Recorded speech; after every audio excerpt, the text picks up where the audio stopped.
origin. Yeah, but they come from the Babylonians. Them motherfuckers always celebrating their Christmas all the time. Yep. Especially the women, bro. Fuck. I don't do that no more. Yeah, bro. Any opportunity you give the women to worship They love that themselves. shit. They love it. They fucking eat it up, boy. You gonna need this bag? No, it's trash. It's trash right there.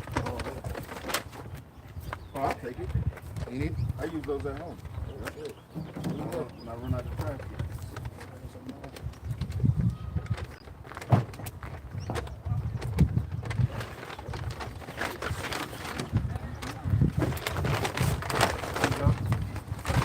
Hey, brother. Oh, what?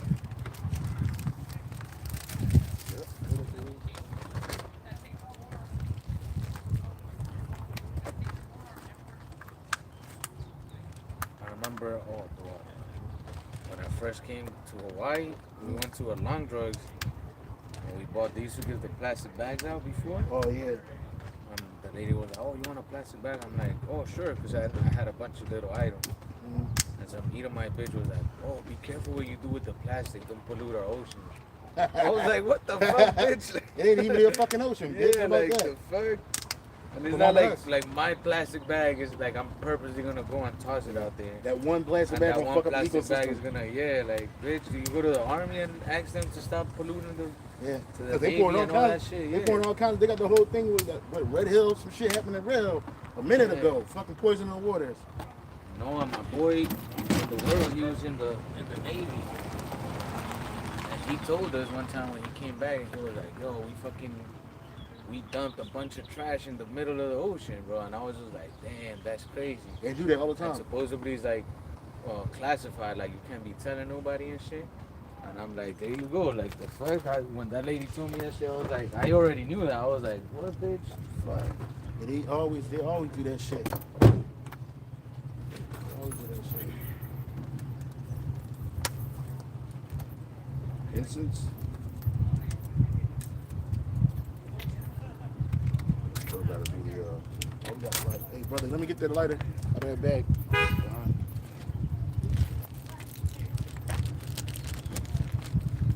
gotta do 2 cans sandwich. I'm trying to figure out what the fuck's going on over here. All these damn cars. I know, that's what I was asking the brother. I was like, is there like a special event or some shit? I got something to do with kids, I'm sure. Something to do with the feet. Nah, but a lot of people have a long weekend. Yeah, that's right. 4th of July. Shit. Yeah. 4th of July.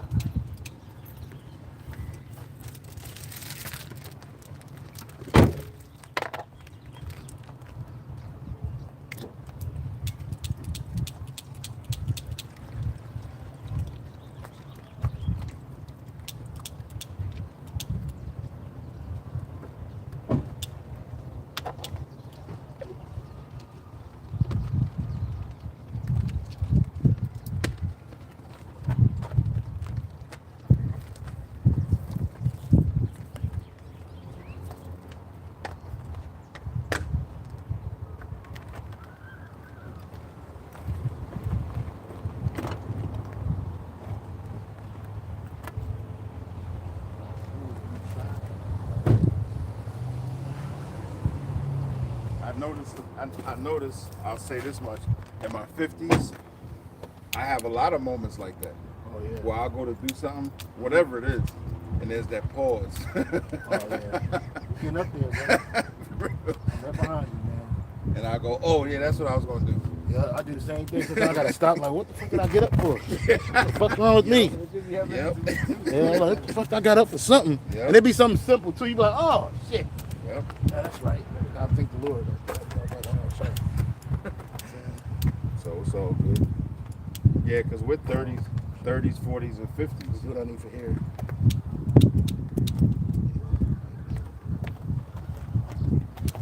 Well, I'm 32 and that should be happening to me. Yeah, that's it. Wow. Need some more butane probably. Let's see. Yep, 3 generations. Back to back to back.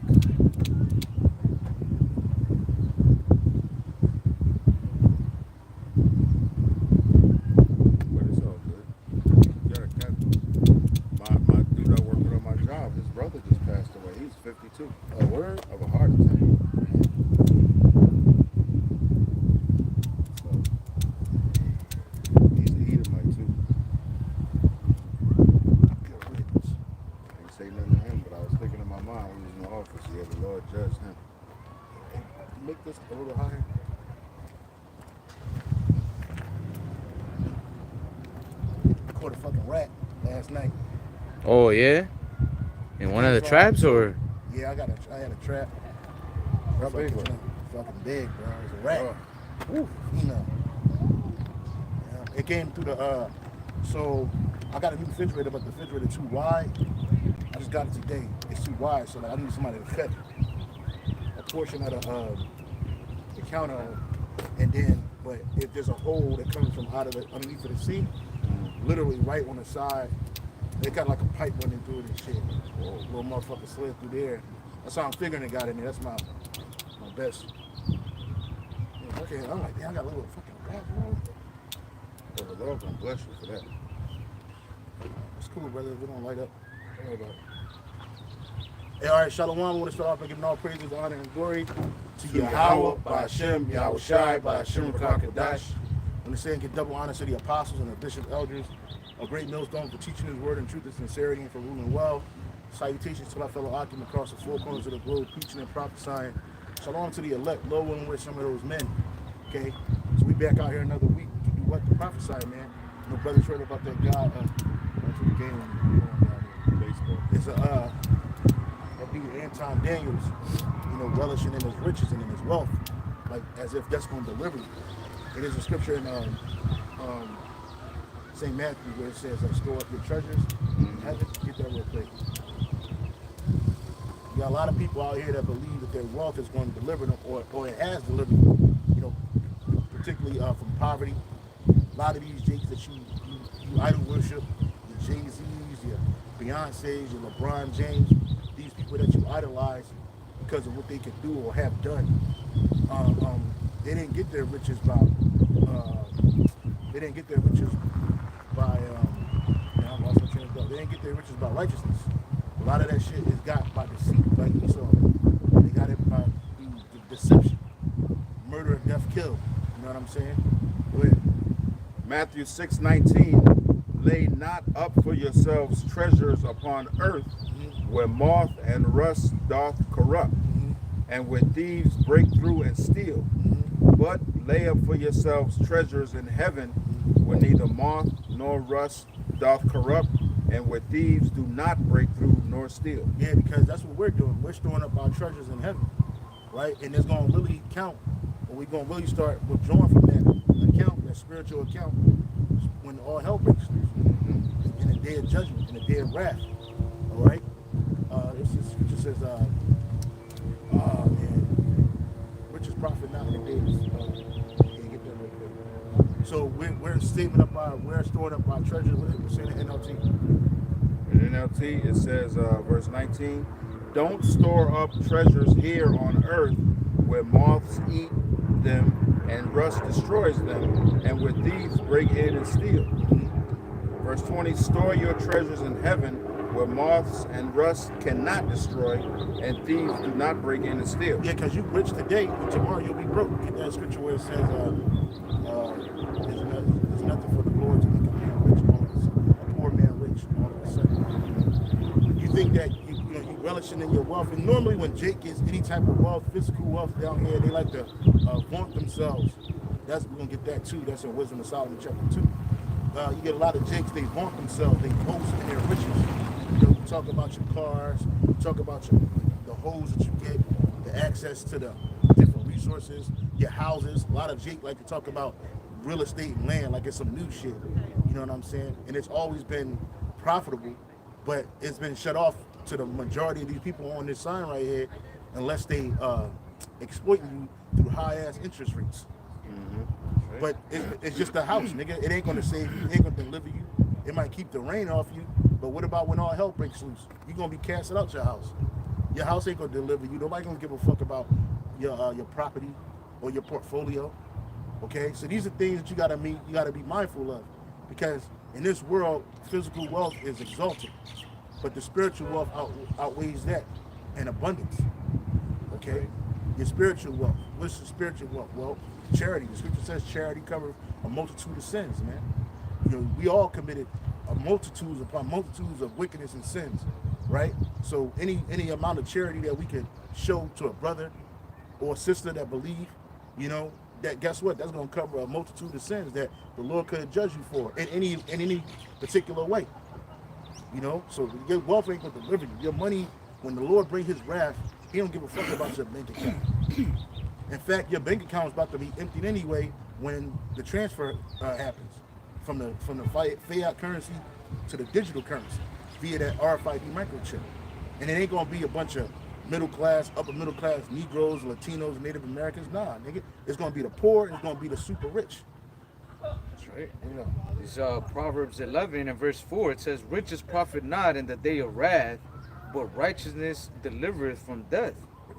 That's right. So riches don't profit in the day of wrath. Why? Because like we were going into, well, what Jake knows today as money, it really doesn't mean anything, man. And even if you do have, let's say, so-called commodities like gold and things that you can exchange in those days when the economy is down, guess what? If you're sinning against Yahweh Hashem Yahushua, judgment is gonna come upon you, man. So that's not gonna deliver you. You could have an army or person come up to you and have a gun pointed at you, and you could tell them, "Hey, take all my gold. I got this. I got that." Hey, if the Lord put it in that man's spirit to shoot you, that's it. Your money ain't gonna deliver you. What the scripture says that money is not. I mean, they're not going to look at they're not going to regard that gold nor silver, and that's going to be these truths. When you Edomites with all this money and all these resources, ain't nobody going to care about that shit in that day. Right? It's the mission. The mission is to get you the fuck up off the earth, or to put you in a prison, a slave camp. That's the mission. To get you out the way. It ain't gonna be, you're not gonna be able to buy these people off. Why? Because they're gonna have a wrath for the Lord on them. Right? Even when we come out of them chariots, Lord, when we part of the elect, and we take over the earth, and the first people we gonna get is the super elite, these Rothschilds, Rockefellers. You think they ain't got resources down there, man? And they go, "Oh, I'll give you this." Nigga, I don't want that shit. It belongs to me anyway. How about that? You belong to us. So why the fuck, I'm gonna let you try to negotiate and bargain with me? It ain't even gonna be no negotiations. It's just going to be judgment. You know what I'm saying? And in this world, you're taught that earthly riches and wealth. What you got? No, I was Proverbs. You get a free set, brother. I had Ecclesiasticus. No, there's another one I wanted you to get. Verse if I 21. can chime in to what you were saying, this world teaches you that that the earthly riches, and material wealth. Can't take it with you. Oversees righteous judgment, man. And in the eyes of Yahweh Hashem Yahushua is not so. If you commit iniquity, guess what? You're gonna receive a righteous judgment. Whether that is, if you commit iniquity, it's death, man. You're gonna receive judgment. Mm-hmm. The scriptures say, "Be ye not deceived, for the heavenly Father is not mocked. Whatsoever a man soweth, that shall he also reap." So if you've been sowing iniquity, man, and death upon the earth, guess what? You're gonna receive a judgment worthy of that, man. Yeah, and then like that dude Anton Daniels is coming out that this dude's a fraud. Like he act like he got his wealth from his real estate.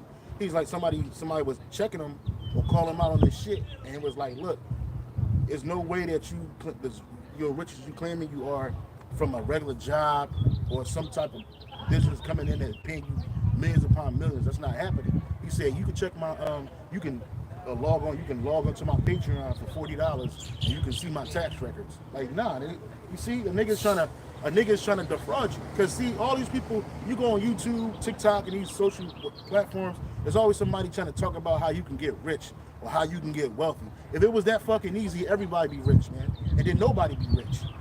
Because if everybody got it, then what is this? You know, that's not the case. A lot of times you guys are enriching yourselves through fraud. You know, you defrauding people. You're not giving people that you're so-called working with, you're not giving them the up and up. And then if you're really that sincere about it, then why you got to charge people for it? Niggas always charge you something. He can give you a fraudulent. I'm not gonna pay $40 to look at another man's tax records. That's not even worth it. Because I'm putting money in this nigga's pocket. He giving me some bullshit. Some shit, and then some shit you doctored up. You know what I'm saying? Now I'm supposed to believe that this is your tax record. When it come to find out that niggas pop died and they got a lump sum of money, and now this what the niggas living off of. You know what I'm saying? Nigga had failed businesses. I'm not saying that you can't have money and still have failed businesses, But you Jakes act like money is the all and be all. And it really isn't, man. The spiritual riches outweighs the carnal riches any day. That's right. Bring it up, bro. Oh, the one you asked me to get was Ecclesiasticus 11:21. Read.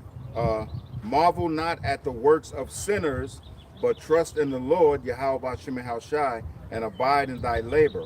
For it is an easy thing in the sight of the Lord on the sudden to make a poor man rich. Yeah, so like when you see these sinners getting money, you ain't supposed to marvel at that shit. You ain't supposed to be all excited. Oh man, look at all this shit. He driving in the newest car and da da da da. They come to find out a lot of these people that you cherish with all this wealth, they're a bunch of assholes. I saw a video clip last night. This dude he used to be signed to Rockefeller Records, and he was saying how the nigga Jay-Z never wanted you to win. He'll jump on your song, treat it like it's his song, so he can get popular, and then he'll leave you in the dust. You know what I'm saying? He ain't want nobody to outshine him, right? A nigga like that is selfish. Now, it's cool to be selfish at certain points in your life, but when it comes to your brothers, man, you ain't supposed to be selfish with the people that you call your brothers, the people that you building up. And that's what you notice, a lot of these labels that we used to cherish, like Rough Riders, Rockefeller, those are all something called boutique labels, which really, them niggas ain't own shit. The Edomites own this shit, but they let these niggas do the work, like Death Row. That was another boutique label. It was sponsored by Interscope. And I'm bringing this out because you see these niggas, these are the niggas that niggas idolize. But they ain't tell you about the satanic rituals, the murder, death, kills, the homosexual activity, the drinking of the blood and semen and doing all kinds of abominations. They don't tell you that. You just see a nigga with some makeup on and jewelry, costume jewelry on, and some clothes, and you think, oh man. And that's who Jake, and the reason why Esau exalt people like that, because that's who Jake idolizes. When it comes to a poor man, scripture says when a rich man speaks, the people stop to listen. But when a poor man speaks, people they ignore it. Rough paraphrasing, right? And then the poor man actually has something that's really useful to hear. Other than a rich man. Folly set in great dignity. Yeah, and the rich sit in low place, man. And who is the rich? We are. We truly are the rich. Can you get that piece of my ass for the other? 1 Timothy chapter 6 and verse 7. For we brought nothing Start up this 2 verses. 5. 1 Timothy 6 verse 5. Perverse disputings of men of corrupt minds. Start at the top. 1 Timothy 6 and verse 1. Let as many servants as are under the yoke count their own masters worthy of all honor, that the name of the Most High and his doctrine be not blasphemed. And they that have believing masters, let them not despise them, because they are brethren, but rather do them service, because they are faithful and beloved partakers of the benefit. Yeah, so when you found out about this truth, man, you ain't supposed to bug out on nobody, especially the people that are ahead of you. Whether that be the apostle, the bishop, elders, the brothers on down. It's brothers out here that have been doing the work long before we have. So we ain't supposed to despise them because they're fellow brethren too. They're fellow believers too. Yo, and this is Paul speaking to them through Timothy. Because, you had Jake waking up and they were just bugging out on their masses. Like, man, fuck them. It is like, kingdom of heaven's coming. I don't need this shit. You ain't supposed to do that, brother. Whether they're believers or not. Whether they're believers or not, you ain't supposed to do that. You're supposed to be at peace with all men if it be at all possible. Keep reading. Verse 3. If any man teach otherwise and consent not to wholesome words, even the words of our Lord Yahweh Shai Hamashiach, and to the doctrine which is according to godliness. He is proud, knowing nothing, but doting about questions and strifes of words. And you get a lot of guys that's doing that too, right? They full of strife, doting, questions, and words. Shit that it ain't no use for you. We supposed to be here building each other up through the spirit and power of Yahweh Shai via this word, man. All right? Keep reading. Whereof cometh envy, strife, railings. Where we get people that talk about money all the damn time, strife don't come in. Oh man, I ain't getting. There's always a man gonna feel like he ain't getting enough. I ain't eating. I ain't got enough. Wait a minute, brother. It ain't even about that, bro. You get your share. Everybody gets their share. You're supposed to, right? But when people make this doctrine about something other than what it's not, whether that be making money, trying to finance shit. Now, it's cool. Brothers might got skills. They can teach other brothers. Hey, guess what? You ain't supposed to charge them brothers. They teach them now, brother. You doing certain things, you are entitled to wealth. I mean, entitled to get paid. And in reality, we're supposed to be getting paid, but we ain't worried about it because our spiritual payment is coming from Yahweh Shah, and He provides. Yahweh Shah provides for us daily. Sometimes you get a little bit, sometimes you get a little bit. Sometimes you get sometimes you get a little more, sometimes you get a little bit. Sometimes you may get nothing. But everything come in this season. Right? Our hope and our heart and our wish should never be in these earthly riches, man. Because this place is about to be destroyed. Everything you see around you is temporary. We fuck around you fuck around buy a big ass mansion and you won't even be able to dwell in it. You know, because now the earth is destroyed. You're like, damn, it's just my luck. I get a mansion and the earth is over. Yeah, nigga. Because that's not what your heart's supposed to be in. Those riches lead you to do iniquity, like the scriptures say. Yeah, I'm about to say, get that precept where it say hurtful lust. Go ahead, keep reading. And strifes of words, whereof cometh envy, strife, railings, evil surmisings. Yeah, which is opinions. Go ahead. Verse 5, perverse disputings of men of corrupt minds and destitute of truth, supposing that gain is godliness. And that's the big thing. You got a lot of these Israelites out here, whether they know the truth or in the world, they think that gain is godliness.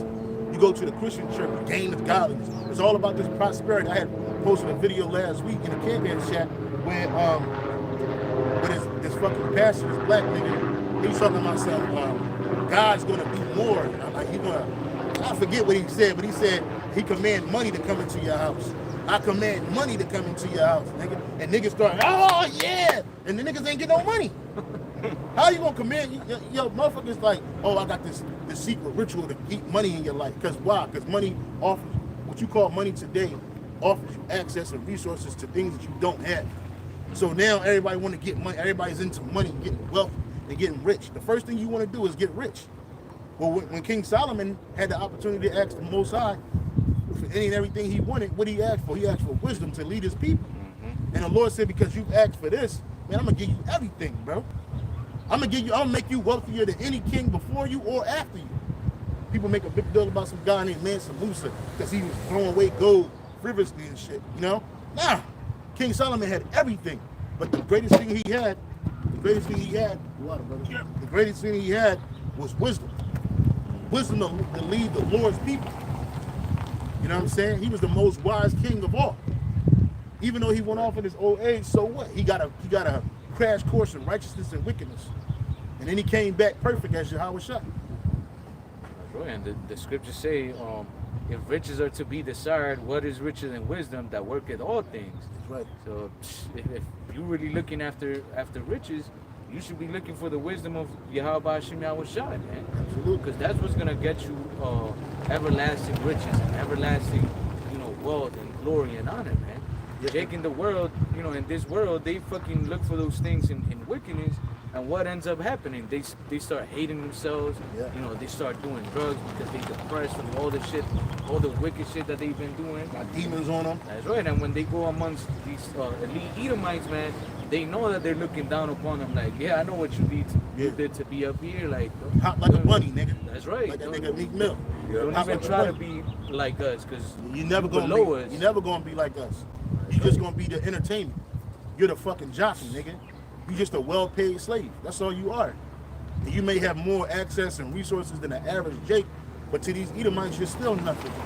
Like that one chick, she was on the newscast. She told that nigga LeBron James, "Shut up and bounce the ball, nigga." He got an opinion about politics and racism and all that. Nigga, no, she told you. We don't want to hear that. Just bounce the ball, nigga. Shut up and dribble. Run, nigga, run. You see, but you can vaunt against your own people. You can boast against your own people because Jake idolized you.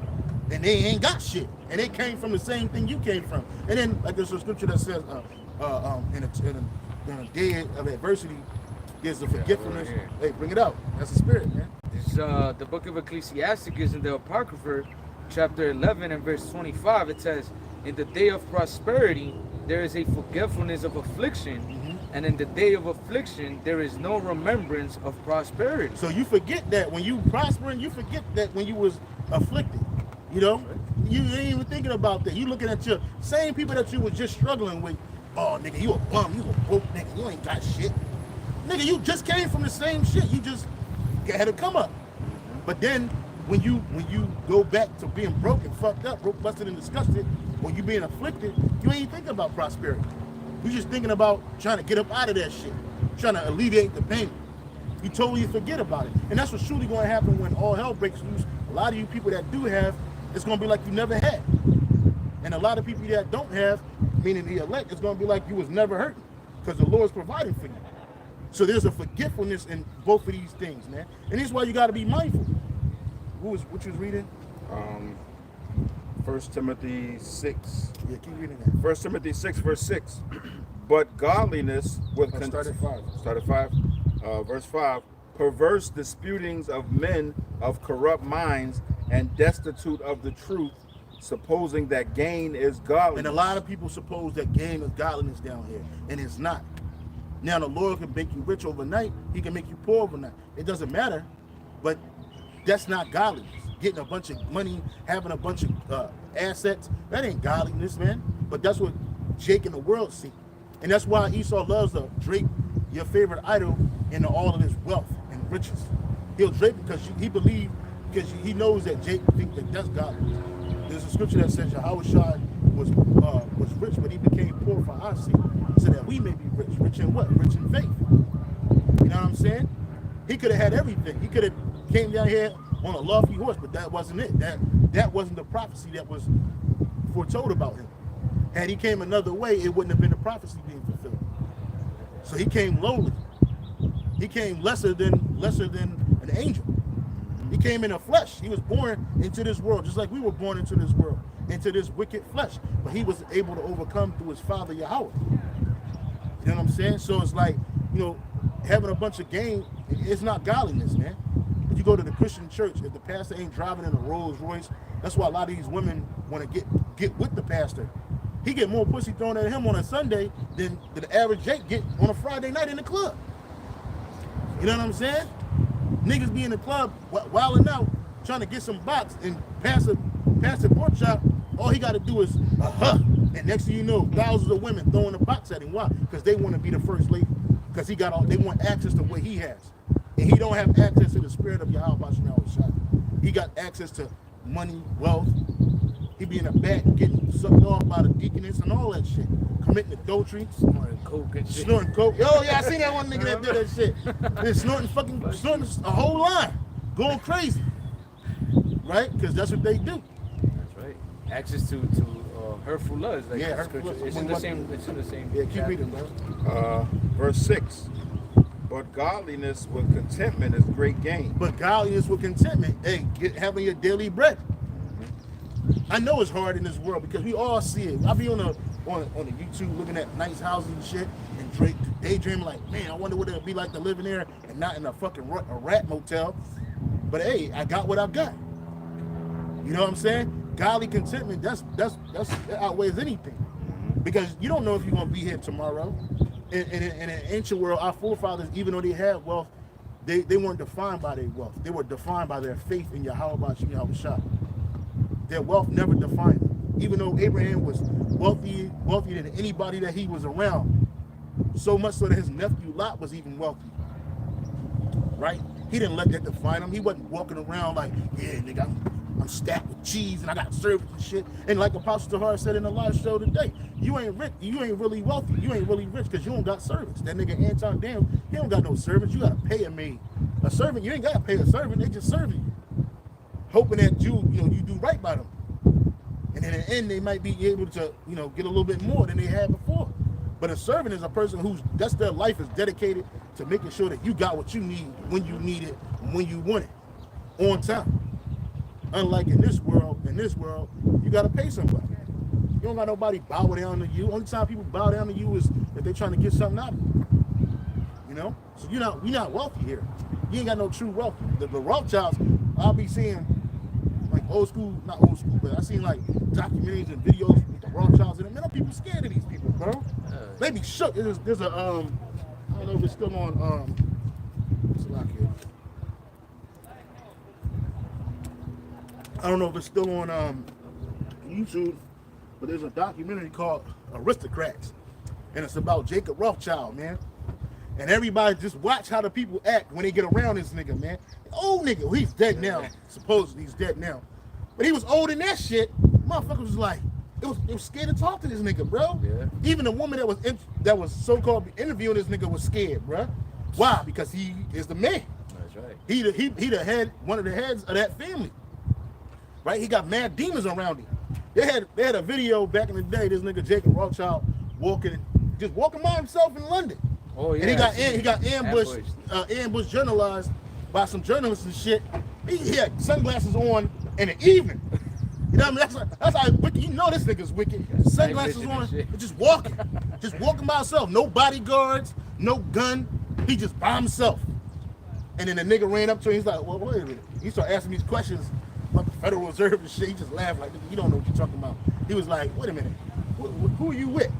And why you think he asked who he's with? Because if he fucked around and been with somebody that's on the payroll, hey, everybody fired and about to get put to death, nigga.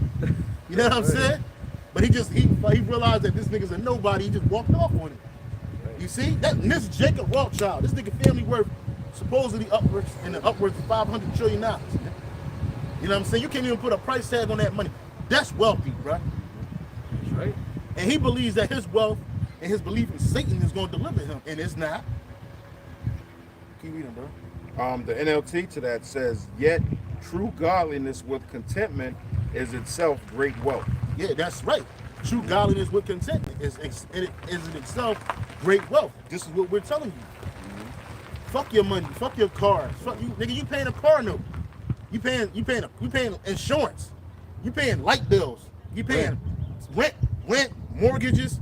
Yep. Nigga, you ain't got that shit outright. Rothschilds don't pay none of that shit. Land taxes and shit. All that Even shit, if bro. you pay it off, Fuck you around still got- and not pay the property tax on that motherfucking property, nigga. That shit is getting taken, and then some nigga that's good with property liens, property tax liens, gonna buy your shit up for pennies on a dollar. Some shit you done put millions and hundreds of thousands of dollars in. This nigga just paid $5,000 now. He owns your property, nigga. You know what I'm saying? And he gonna about to flip it and sell it. You see? That's what Vanilla Ice do. I don't know if y'all know who Vanilla Ice is. He was a rapper. Vanilla Ice, Ice Baby. Yeah. Man, this nigga be shitting on him with the real estate, bro. He got all kinds of bread. Why? Because he knew how to flip. He's like, look, I'm not buying this shit over. I'm going to the tax lien, put a couple thousand down. Man, this is mine now. Flip it. Sometimes he fix it up. Sometimes he don't. And sell that shit. And now this nigga's rolling in the dope. But the point of the matter is, you gotta do all of this stuff. The super elite don't have to do that. It's already prepared for them. Jake's wealth is delusional. At right. best. That's right. That's right. That's right. Keep reading, bro. Verse 7, 1 Timothy 6. For we brought nothing into this world, and it is certain we can carry nothing out. Absolutely, man. So that's what you gotta understand. We ain't bring shit into you came in this world butt naked and bleeding, man.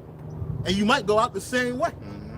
And even when a lot of these Edomites get that shit from the Egyptians. They were megalomaniacs, bro. These niggas really thought that their wealth, they could take their wealth into the afterlife, or that their wealth that they took with them was going to afford them a better first class ticket in the afterlife. That shit was stupid, nigga. Stupid. Because what they do, they had some called tomb robbers, man, tomb raiders, man. Still got him today. Yeah, them niggas just run up in it and yo, let it. Elvis. Yeah. Or like you see like niggas that get buried with money and jewelry. You think they close the casket and y'all niggas walk away and they lower that motherfucker halfway. And as soon as you leave, nigga, they open that bitch right the fuck up.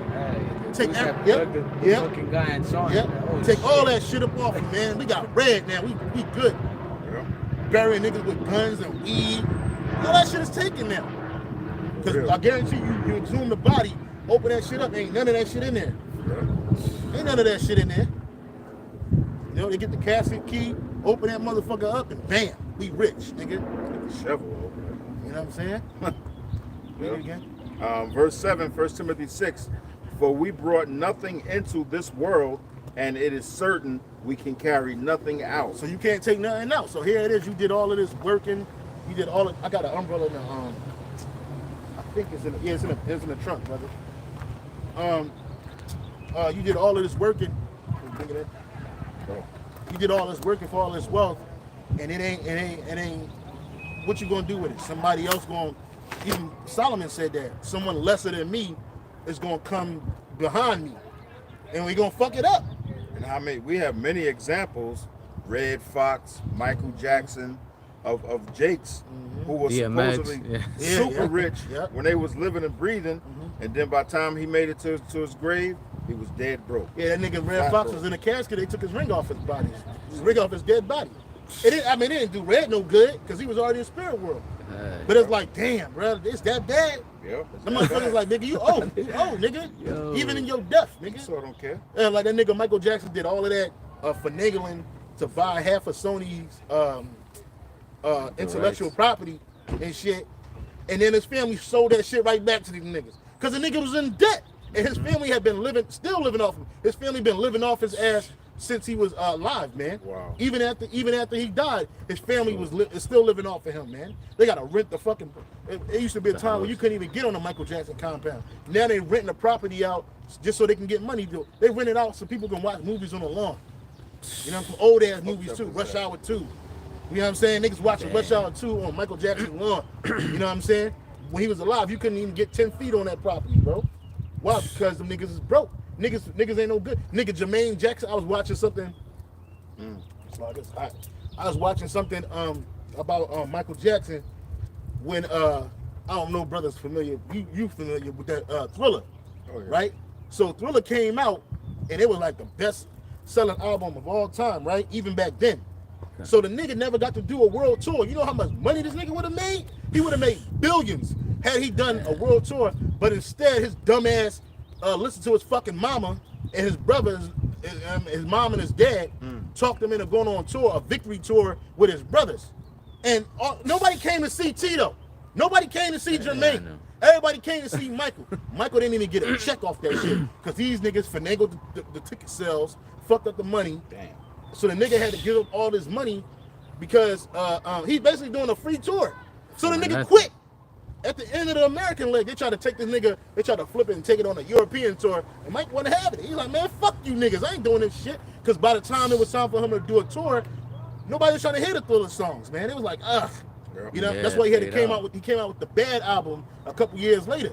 And then he was able to go on world tours and sell out every fucking thing, bro, by himself. Because his family was fucking eating off him, bro. Ain't nobody trying to come. It was so bad the niggas had a victory album. Nigga wasn't even on it. They said a bunch of throwaway it was a bunch of throwaway Thriller songs on there. And even in the video they had to use the nigga Michael Jackson told them niggas to use a wax dial. And they did. They put a wax dial of a nigga that looked like Michael Jackson dressed up doing nothing, standing there, because the nigga didn't want to be involved in that shit. He was tired of them niggas eating off his ass, man. From his sisters, everybody's eating off his fame. LaToya, Janet. Janet was the only one that was, you know, kind of. She was kind of all right. Rebe, what's the LaToya? Bunch of no talent niggas, man. Yeah. Jermaine, Tito, Randy, they fucking up all the money. Man. He got tired of it. He started cutting niggas off. Taking out the pop and ain't putting on there. Absolutely. That's what niggas do. That's exactly what niggas do. Yeah. See, y'all forget that the Jackson family ain't nothing but a bunch of greasy head niggas from Gary, Indiana. And if them niggas ain't make it, them niggas would have been on drugs, in prison, working at the fucking plant. You know what I'm saying? Fucked up. That nigga Joe was, his own father was robbing him, bro. Damn. So again, Michael Jackson did all that wickedness, did all that dancing and sweating, those surgeries, lighting his skin up, turned to a white woman for nothing. Surely you brought nothing in there. Go ahead, bring it out again. 1 Timothy 6 verse 7. For we brought nothing into this world, and it is certain we can carry nothing out. We brought nothing into this world, and it is certain we can carry nothing out. Because in the spirit world, Michael Jackson ain't getting preferential treatment over the average Israelite that died and go to the spirit world because he was spinning around in a fucking circle. No, nigga. What? You had your consolation. Get that real quick in Luke. I believe it's 6 and 20 something, 26, or it might be 16 and 20 something. Yeah, like King Solomon said, you know, for all his vanity and vexation of spirit, like Yep. especially if you live in your life without the knowledge and wisdom of Yahweh Shem Yahushai, man. This in the book of Luke, verse 6, Chapter 6. so like chapter 6 and verse 24, Yeah. it says, but woe unto you that are rich, for ye have received your consolation. Woe unto you that are full, for ye shall hunger. Woe unto you that laugh now, for ye shall mourn and weep. Yeah, and the point is that you got your consolation. That's right. Michael Jackson got his consolation. That nigga and Mike, those are Gadites.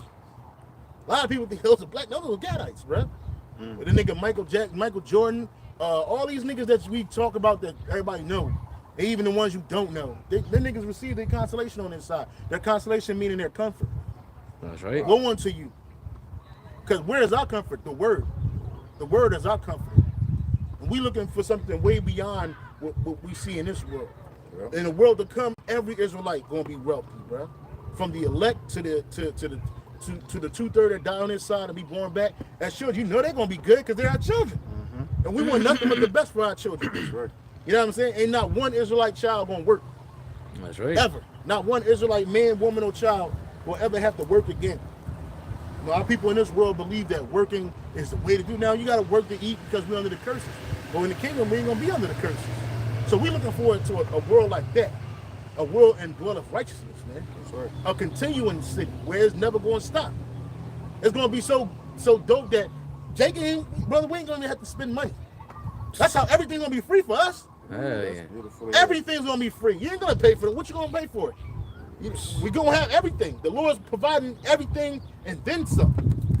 And we still going, every Israelite still gonna be Super rich. super duper rich, man. Wealthy. Fuck rich. Wealthy, man. That's right. Wealthy, bro. The money train don't stop. That's right. Like in the book of Isaiah, it says that that gates may be open continually. And it said that in Revelations too. Can you go back to what you was reading that? 1 Timothy 6 and verse 7. Yeah, we have many examples of so-called rich black people now. This ain't our place of rest. So you still, even though you might have the money and the substance, you still get treated like you ain't got shit. Look at Oprah. Yep. When she went All to the time. the incident that happened in the Europe Hermes somewhere. store. In the Yeah. Hermes store. The bitch walked up in there looking like a black bitch. Yep. A rough, tumbling, Yep. looking black bitch. And the white bitch like, hey, Later. hey, this ain't for you. This ain't for you. You can't afford nothing in Yep. here. And Oprah like, do you know who I am? She didn't know who She didn't know who the fuck you was. And it happened to her more than once. Yeah. Yo. Every other year, Oprah Winfrey's getting a nigga wake-up call. Yep. Because you're That's right. nothing to these white people, bro. No matter Even what to a you white have. person that's Yep. working in Hermes, Yep. look at you like, ugh. They got to be told who you are. That's right. You got to go in there with all the nines, dressed to the nines, and even still they think that it's a falsehood. You pull out that credit card to pay for some shit, oh, It's stolen. yeah, taking them a minute to run your shit. You're like, what the fuck's going on? Because they running that background check, make sure that this shit ain't stolen. That's And right. she ain't the only one. That happens. Imagine the stories we haven't heard of. Yeah, it happen to niggas every day. Every day. That's right. Every day. It happen to niggas and spiggers every day, man. You be seeing Cardi B walk up in the store like a ghetto Bronx bitch with a fucking bonnet on her head and pajamas on, going to go buy some bullshit. Then look at you like, whatever, man. Like, who the fuck is this? Hey. I got money. It ain't the money, bro. Ain't the money. They ain't come back for the money. They came back for the base. You got to be right, man. You got to be right in this world. And I did a video a while ago. It don't matter how much money you have, the curse is, you still an Israelite. That's right. The curse is still gonna hover over you, so you still gonna be treated like you're nothing. Yeah. And that's your punishment. When they say you gonna be the tail, you shall be the tail. They shall be the head. You shall be the tail. Yep. So it don't matter. You can't buy your way into into the upper crust, man. You just can't. Can't do it. Even amongst Jake, you got Jake that's like super uber wealthy, right? Not as wealthy as Esau, but they wealthy. Even I did many videos on it. Old girl said, she said, so the lady said, so you have to be black and wealthy. And she said, you don't have to be wealthy. You just got to be, and she caught herself, you got to be part of the group. That's what she said. She said, because it ain't about the money. That's right. They can give you money and you're good. Oh, nigga, what are you doing for Esau that's going to forward his agenda. Because everything you do in this society, you're help forward in Esau's agenda, even the least of the Edomites, yo. Hell yeah. That's what these nations going to be doing for us. To my woman be working with like a big company that manages like all these other smaller companies of like makeup and electronics and shit, and she was pretty much telling me how like it's like two like super elite families that own that shit, and she was like that pretty much that they write off all the trips for the headquarter people and shit, and I'm like, yeah, like those motherfuckers could write off hundreds of thousands of dollars a year. Or here, have trips, go here, Millions. spend here, do this, and nobody's gonna check them. It's not gonna be an audit done to these motherfuckers because they control everything. It's what they call a business expense, man. Yep. Unlike niggas, these niggas going in debt. They try to emulate these people. Yeah. Because guess what? That shit ain't a business expense for you, man. That's right. That shit is a credit card maxed out. That's a couple of PPP loans that you done fraudulently obtained. That's right. You know? Yeah, freaking Jake could walk around, male or female, with his worth around his neck. Around his fucking neck. Around his neck, jingling. Yeah. The bells on. Yeah. They still gonna It's say, hollow. Check this nigga back. Yeah, check this nigga back. Who the fuck is this nigga? Yo. Kim Kardashian, she get all that fucking work done on her body. That's a business expense. That's you right. bitches, you emulate Kim Kardashian. You done robbed a couple niggas. You done lied. You done went in a debt. Now you in pain. God, She get access to the highest level, and she's not even wealthy. She's nobody. But we just use her as an example. This bitch gets the best pain medications that she don't get hooked on the drugs, or she might be hooked on them shit. You never know. God. You bitches be. I seen a bitch get a fucking on the video. She was getting a beat. She had got a BBL. Bitch was crying, hurting. She was like, excuse me. Booty hurting? Everything, everything. She got the whole nine done. She couldn't walk and shit. They opened up the car door. Her man or whoever was the driver, he didn't know what the fuck was going on. He like, hey, he can sit in the front seat. Like she can't sit down. Oh, she got to lay down. Anybody know enough room for the bitch to lay down? She had to lay down on her stomach. That shit is painful because she didn't have the access to what the good car. doctors. That's why you never notice these wealthy people, these so-called rich people. They get this plastic surgery, and it's like overnight they just look like a different person. Mm-hmm. Then you ain't see the bruising, you ain't see none of that shit. They got the Crayola people fucking up your face, making it look all like you never had no surgery until it's over. Keep reading, man. 1 Timothy 6:7. For we brought nothing into this world, and it is certain we can carry nothing out. So we brought nothing into this world, so it's certain we can carry nothing out. So we shouldn't be putting our trust in empty wealth and empty riches, man. Go ahead. Mm-hmm. Verse 8, and having food and raiment, let us be therewith content. That's clothing, food, and clothing. And the Lord provides shelter and all these things for us. Let us be content with those things. Content. We got enough, bro. We ain't really, I said a couple weeks ago, when brothers take an evaluation of your own inventory of your life, bro, you really don't need nothing. You got a crib. A lot of brothers got cars. Some of them work good. Some of them halfway working, but you got one. You know, you got jobs. I did that the other night when the computer went down. Because you know, upset, disappointed or whatever. But I paused and sat back and say, you know what, I'm blessed because I got a roof over my head. I have a job I go to every night. It's close by. I don't have to go far. You know what I'm saying? I got a refrigerator. My light went out, but it's working. Yeah, you know what I'm saying? So it's always a silver lining. It's always a silver lining. And then you got another computer. You got two computers. Two. I was telling the brothers on the way to work. You got two computers. And bro. they I ain't made to both put your work. business out No, there. they both work great. Yeah, but Jay got two computers. Hey, if the main one go down, hey, I'll just get on this joint to this joint. I got my cell phone. Yep, that's right. You got a cell phone, bro. You really don't even need your computer. Don't need Go sit in the car or sit in your room, and you can be Put right it on a video with brothers. Right on the cell phone. Yeah. I got a quick one. In Proverbs 30 and verse 8, it says, remove far from me vanity and lies. Give me neither poverty nor riches. Feed me with food convenient for me. And like we're going into, you know, the Lord provides for us the things we need, man. Like you're going into, brother, you know, you make an evaluation of the things you have and you don't have. And in reality, we don't really need much, man. Because at the end of the day, we're just here temporarily, man. We on a journey to fulfill our lot as hopeful elect of Yahweh Hashem Yahushua, the hopeful prophets, man. And we weren't put down here to be, you know, super prosperous and to have all these things that the people in the world have, man. You know, we were put down here to give the message unto our people and show them the things that are good in the eyes of Yahweh Hashem Yahushua. And we don't need much for that, man. We don't need to show people money. We don't need to show none of those things, man. You see, and like the scriptures say, give me neither poverty nor riches, man. Because if the Lord have us all fucked up and jacked up without anything, Well, keep reading. oh yeah, Yeah, kind keep of. reading, bro. Verse 9, it says, lest I be full and deny thee, and say, who is Yahweh by Hashem Yahushai, or lest I be poor and steal and take the name of my power in vain. Yeah, because if you got a bunch of money, you ain't worried about if the Lord's gonna deliver you. Like, man, I got enough money. You That's catch a right. case, man. You ain't worried about. You ain't stressing or nothing. You go, but you shouldn't be stressing anyway if you catch a case for righteousness' sake, because the Lord's gonna deliver you. But let's say you caught a case, but you got all this fucking money in the bank. You ain't like, oh fuck it, I'm good, nigga. I got checks, nigga. I'm about to make bond.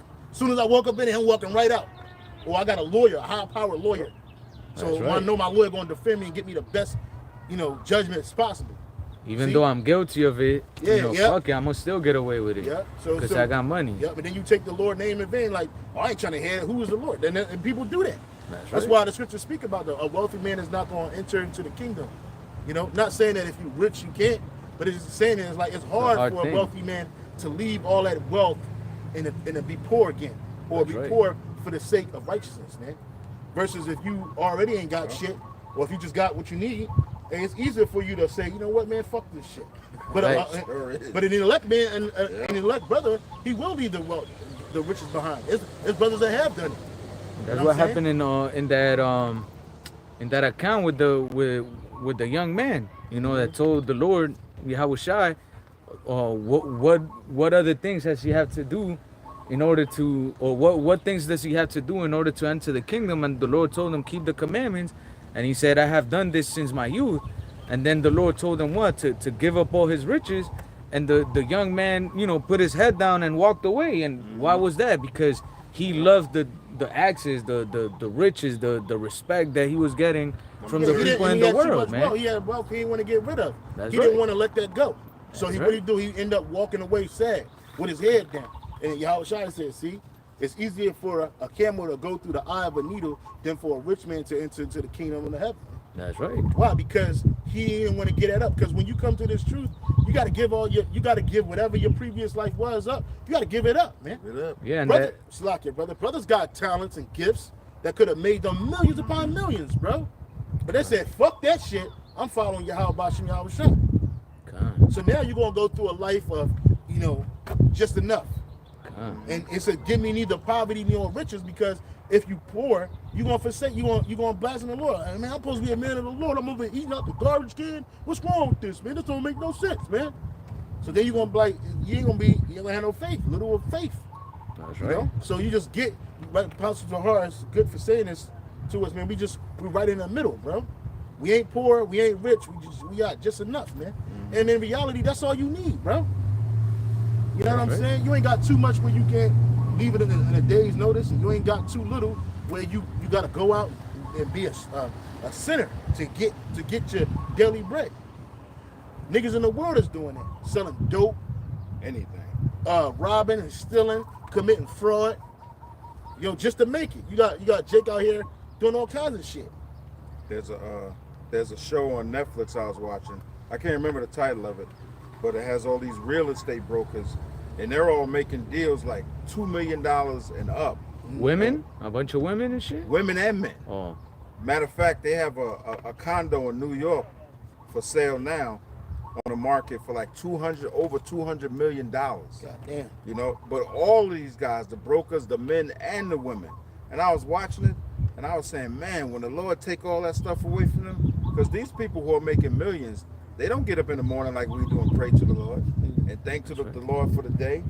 They just get up And assume that they're going to make $1 million deal like that. Or check their bank Right. account. Yeah. That's their God. Yeah. So I was like, man, you watching it, and yeah, they got everything, cars, houses, but I don't want to be them, because I have peace of mind with the limited things the Lord has allowed me to have, and that's what it's all about.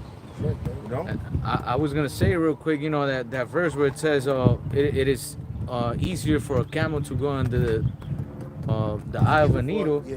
It's it's a door. There was like these doorways that kind of like arch into a pointy a pointy structure. So like the camels have to like stoop down to go in them. Yeah, So the camel's like super stubborn, Yep. and it's like kind of like prideful, like nah, fuck that shit. I'm not gonna go through there. And that's the spirit that Jake in the world that has money. They have that prideful spirit, like fuck, why am I gonna give up this life of success and riches and and access to all the things that make me happy to serve a God, the That he God don't even that believe in. yeah that He that can't I can't see. So that's why it tells us that it's harder for the rich man to enter into the kingdom, man, Well, 'cause because you they're gotta not have- gonna I'm sorry, brother. they're not gonna leave that pride behind. And that pride, like the scriptures say, pride is when one departed from his maker, man. Well, you know that you gotta in order to serve the Lord, you gotta have a key ingredient, which is faith, and that's a right. gift. And not every man or woman has a gift of faith. That's It has to be given to you by Yahweh Bashem Yahweh Shai. It takes faith to come out here and do this work and believe that this message is getting to the hopeful elect, to the elect. It takes faith that Yahweh Bashem Yahweh Shai, power that we couldn't see with these bodily eyes, is taking account. And it is, because there's angels around us right now watching what we're doing and standing in amazement. Believe that. Just like the angel we saw from the brothers in LA. Yeah. They're behind us and around us, and we just don't see them. But we don't need to see them And because we we have locked that in. faith. Yeah, we locked in. And so the angels are there. Yeah. They made sure that we got here safe. You know what I'm saying? Anything could have happened to us on a route to come out here and do this work. That's right. Yeah. We could have been stabbed, shot, killed, blown the fuck up. Anything could have happened, bro. Woke up dead. Woke up in the spirit world. You know what I'm saying? Who was reading? You were still reading 1 Timothy 6 1 and Timothy 6, and it was verse 8, I think I was on. yeah, okay. 1 Timothy 6, verse 8, and having food and raiment, let us be therewith content. NLT says, so if we have enough food and clothing, let us be content. Well, there's a scripture real quick that speaks about the things that are necessary for a man's life is in the book of Sirach. Yeah, I like that one. Bring that out real quick. Because Esau had you thinking that you got to have a big ass palatial mansion, and that's what the wicked scribes and Pharisees, especially the nigga like Caiaphas and them niggas, Caiaphas was living in a big ass fucking mansion in Jerusalem, man. He didn't want to leave that to another. He didn't want to vacate his office, not that he had to, for the Messiah. So what they do, they plotted to get him up out the way, because they didn't want their lofty positions and their high positions to be taken away from by the Romans, right? Because they thought that it was the Romans that gave them their power and positions, but in reality, it was Yahweh Bashem Yahweh Shai that did that to fulfill prophecy. That's right. Who got it? Ecclesiasticus in the Apocrypha 39 and verse 26, it says the principal things for the whole use of man's You gotta life. turn the brightness up on your phone. Yeah, it's up. Oh, okay. It's the glare. Go ahead, brother. Read it again. Ecclesiasticus 39 and verse 26, Make sure you cover that camera too, brother, because the heat. it says the principal things for the whole use of man's life are water, fire, iron and salt, flour, wheat, honey, milk, and the blood of grapes, and oil and clothing. And the blood of grapes is wine and oil and clothing. See, these are things that an average man needs. These are the principal things that you need. Can you find that in the G&T, what he just read? It's a rock what? 39 and verse 26. No, brother. It's a rock. 39 and what? 26. 26 in the G&T. In the GNT, Sirach. Oh, I have it in the, yeah, I have GNT on here. And in verse 27, it says, all these things are good to the godly, so to the sinners. No, I want to, wait. Oh, okay. Not just yet. I just want to get in the G&T real quick. 39. 39 and what? 26.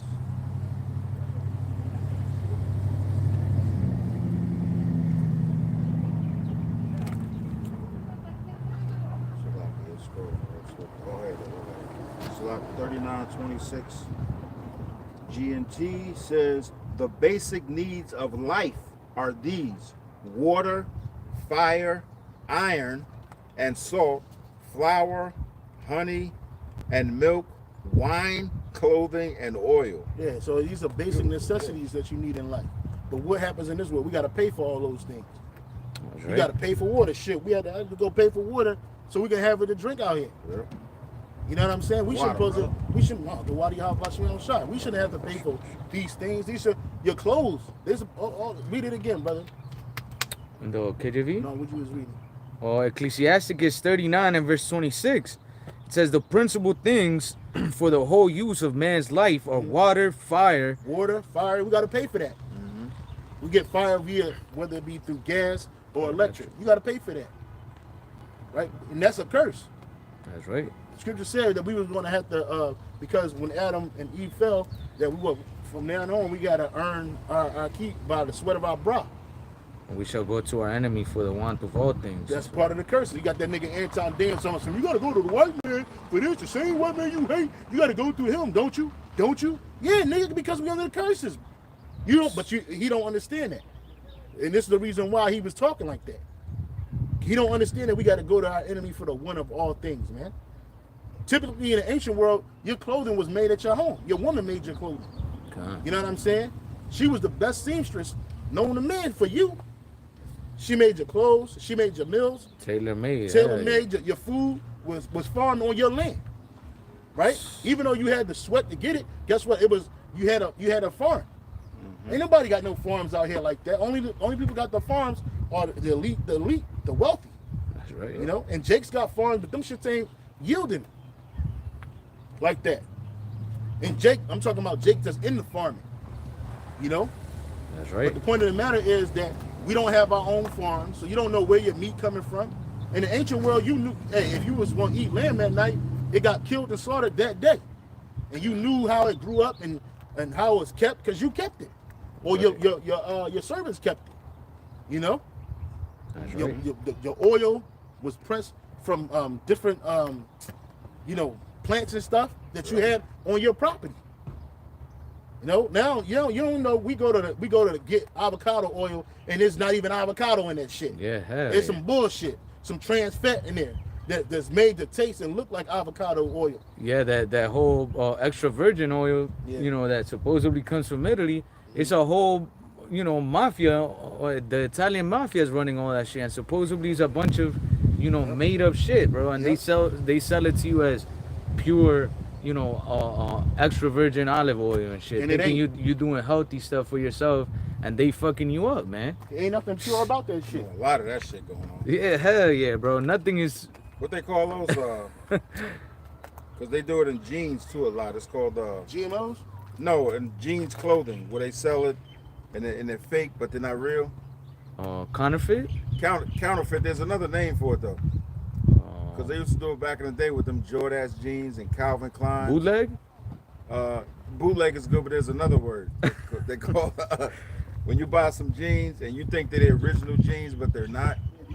Knockoffs. Knockoffs. Okay, Because there was a movie called Knockoffs, Yeah, and it was all about imitation stuff that you think is real, that's right. but it's not. And you got fucking Moab and all these other heathens creating, counterfeit goods. Well, it just- salad, lettuce, all that shit, bro. Well, Like, it just came out. That Dior, that high-end clothing brand. clothing brand, that they actually only pay like $57 or some shit for one of them bags that they sell for $2,300. Wow.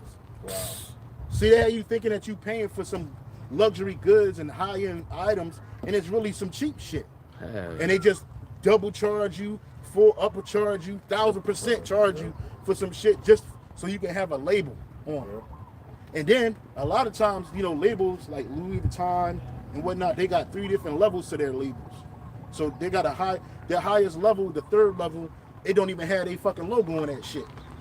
And it's marketed to the ultra chic. Then you got the mid level where it got like the name on it and shit, but it's not on a rack like that. It's fake. Then you got the the cheap joint, the below level and shit. And that's the shit that you see people robbing and stealing and killing and bitches sucking dick on OnlyFans trying to get. You go to these stores, these luxury stores and shit. That's all cat, man. So it's all bullshit. And this the land of fraud. That's right. Oh, we don't need no more. Well, if you can, if you want to get some, you can, brother. Listen, we ain't had an instant. We just edifying, brother. No, I was getting it. Oh, okay. It's lucky. Go ahead and read it again. Ecclesiasticus 39:26, it says the principal things for the whole use of man's life are water, fire, iron, and salt. Well, hey, look, you can't even get iron. Go ahead and try to dig some iron about the. First of all, it's all privatized. Yeah. Salt, that's privatized, man. Everything that we have, like the brothers mentioned through the script, quoted the scripture, we got to go to our enemies for the one of all things, man. You see? So even if you got it, it don't mean just because, we talk about the white man, how he going into slavery, how he's a devil, doesn't mean that we don't got to go to this man, because we don't own nothing. We're in captivity. We're slaves. Yeah. So we got to go to all our enemies. You go to the Chinese store. He got the permit from Esau to set that shit up and to get them. And them nations, they're our enemies. They're not our friends. These nations ain't got our best interests. I don't care what they do. Okay?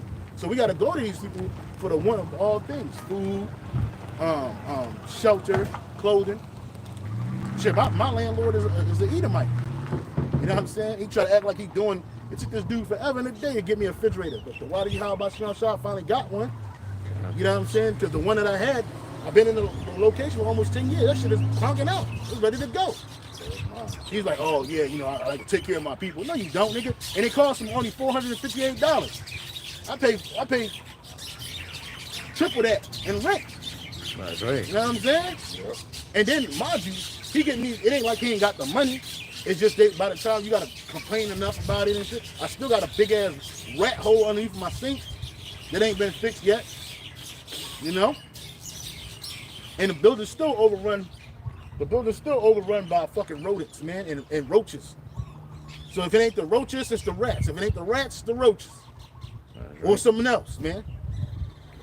And then they do as little as possible. You know what I'm saying? To keep you in the location, to keep the money coming in. They don't want you to move out. Because that's part. Well, they don't care either. Somebody else will be rack up in there and they'll upcharge them.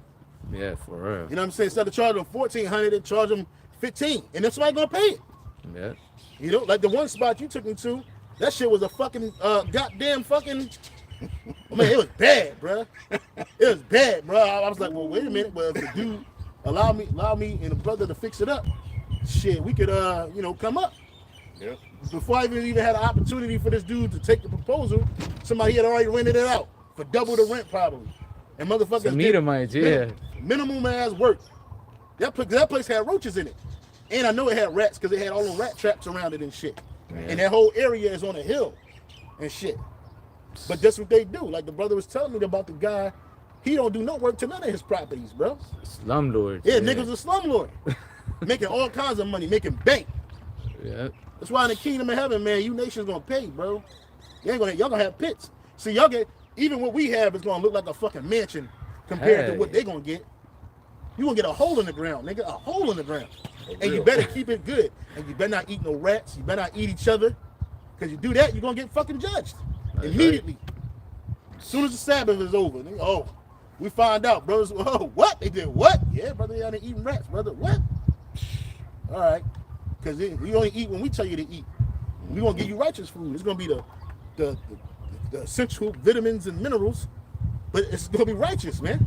That's right. You Not to survive. Yeah, you gonna survive, but you down there cooking rats and shit, trying to heat it up, stealing food. You know what I'm saying? Out of the go ahead and try to steal something from one of the brothers' plantation. You know how they be out there cutting the sugar cane and cutting the wheat. Yeah. Oh, they did what? Oh, okay, not a problem. Now you ain't gonna eat for 30 days, nigga. You gotta feed them though, but you gonna get the bare minimum, man. That's right.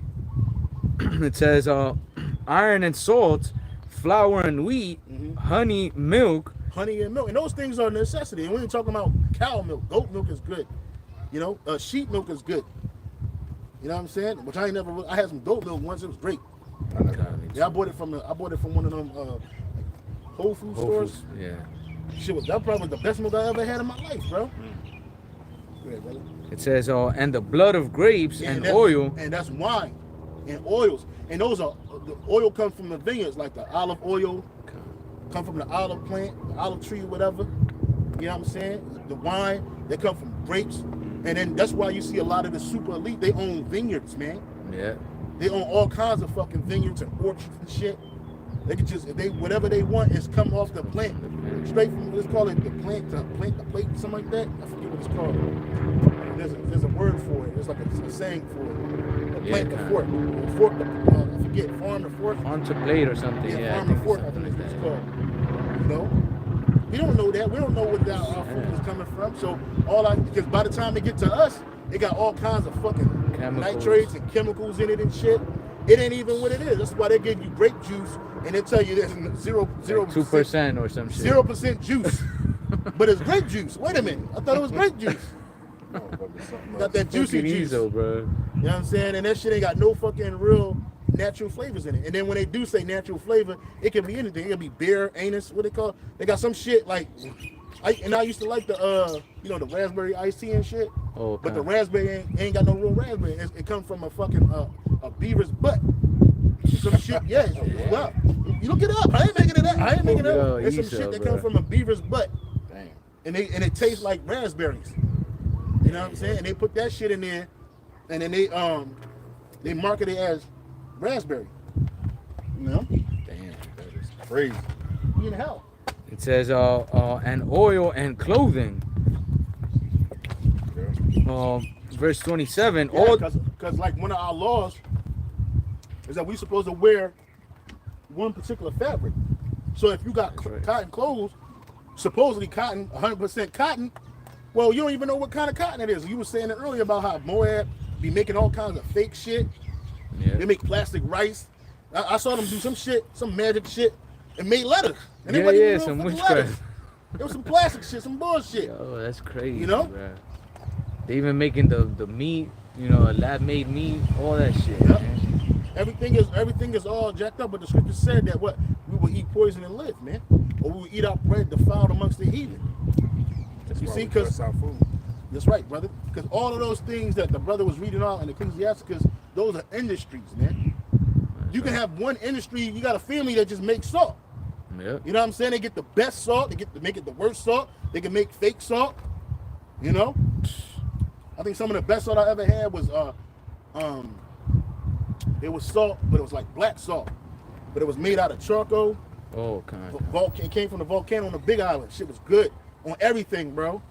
It's so good, you gotta be careful because you don't want to overdo it. Yeah, I heard Celtic salt or something like that is supposed to be better than the Himalayan. Yeah. So see, there you go. But that's an industry. Yeah, kind of. Right? It's a chic industry, a high level industry. So you can have a whole family that all they do is just salt. You got a family that all they do is iron and steel. You know what I'm saying? You got family that do oil. The Rockefellers, they were good for that. Standard Oil. It wasn't that they found a way to build it, to dig it out of the ground. No, they bought up the smaller businesses and then they got a monopoly on it. And that's what these families do. And that go for all that. So all these things, clothing, that's an industry. Water, that's an industry. Nestle done bought all kinds of shit up. Water springs up and they call it fucking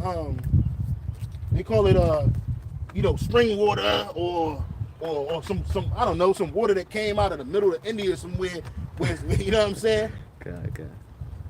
Yeah, there's levels of water. I saw a documentary on that shit. Oh yeah, they got this water that come out of India. These motherfuckers done cornered the market on it and shit. It's high level. It's called fashion. I think it's like some type of fashion water, man. They made water in the industry, man. Yeah. You know, even the waters that we drink, you think that this shit is supposed to be Hawaiian mountain fresh. It's just purified water. So the water has just been purified to a point. And then you look at it, the ingredients and shit, it says less than below reporting levels, ppm is parts per million. Total fat, 0%, total cholesterol, 0, sodium, 0%, daily value, protein. And water's supposed to have elements in it. Yeah. Right? Just because it's been purified, this water, it's just been ran through a purifier and bottled in some fucking plastic. And they take all the vitamins out of it. Yeah. The minerals and nutrients that belong in water.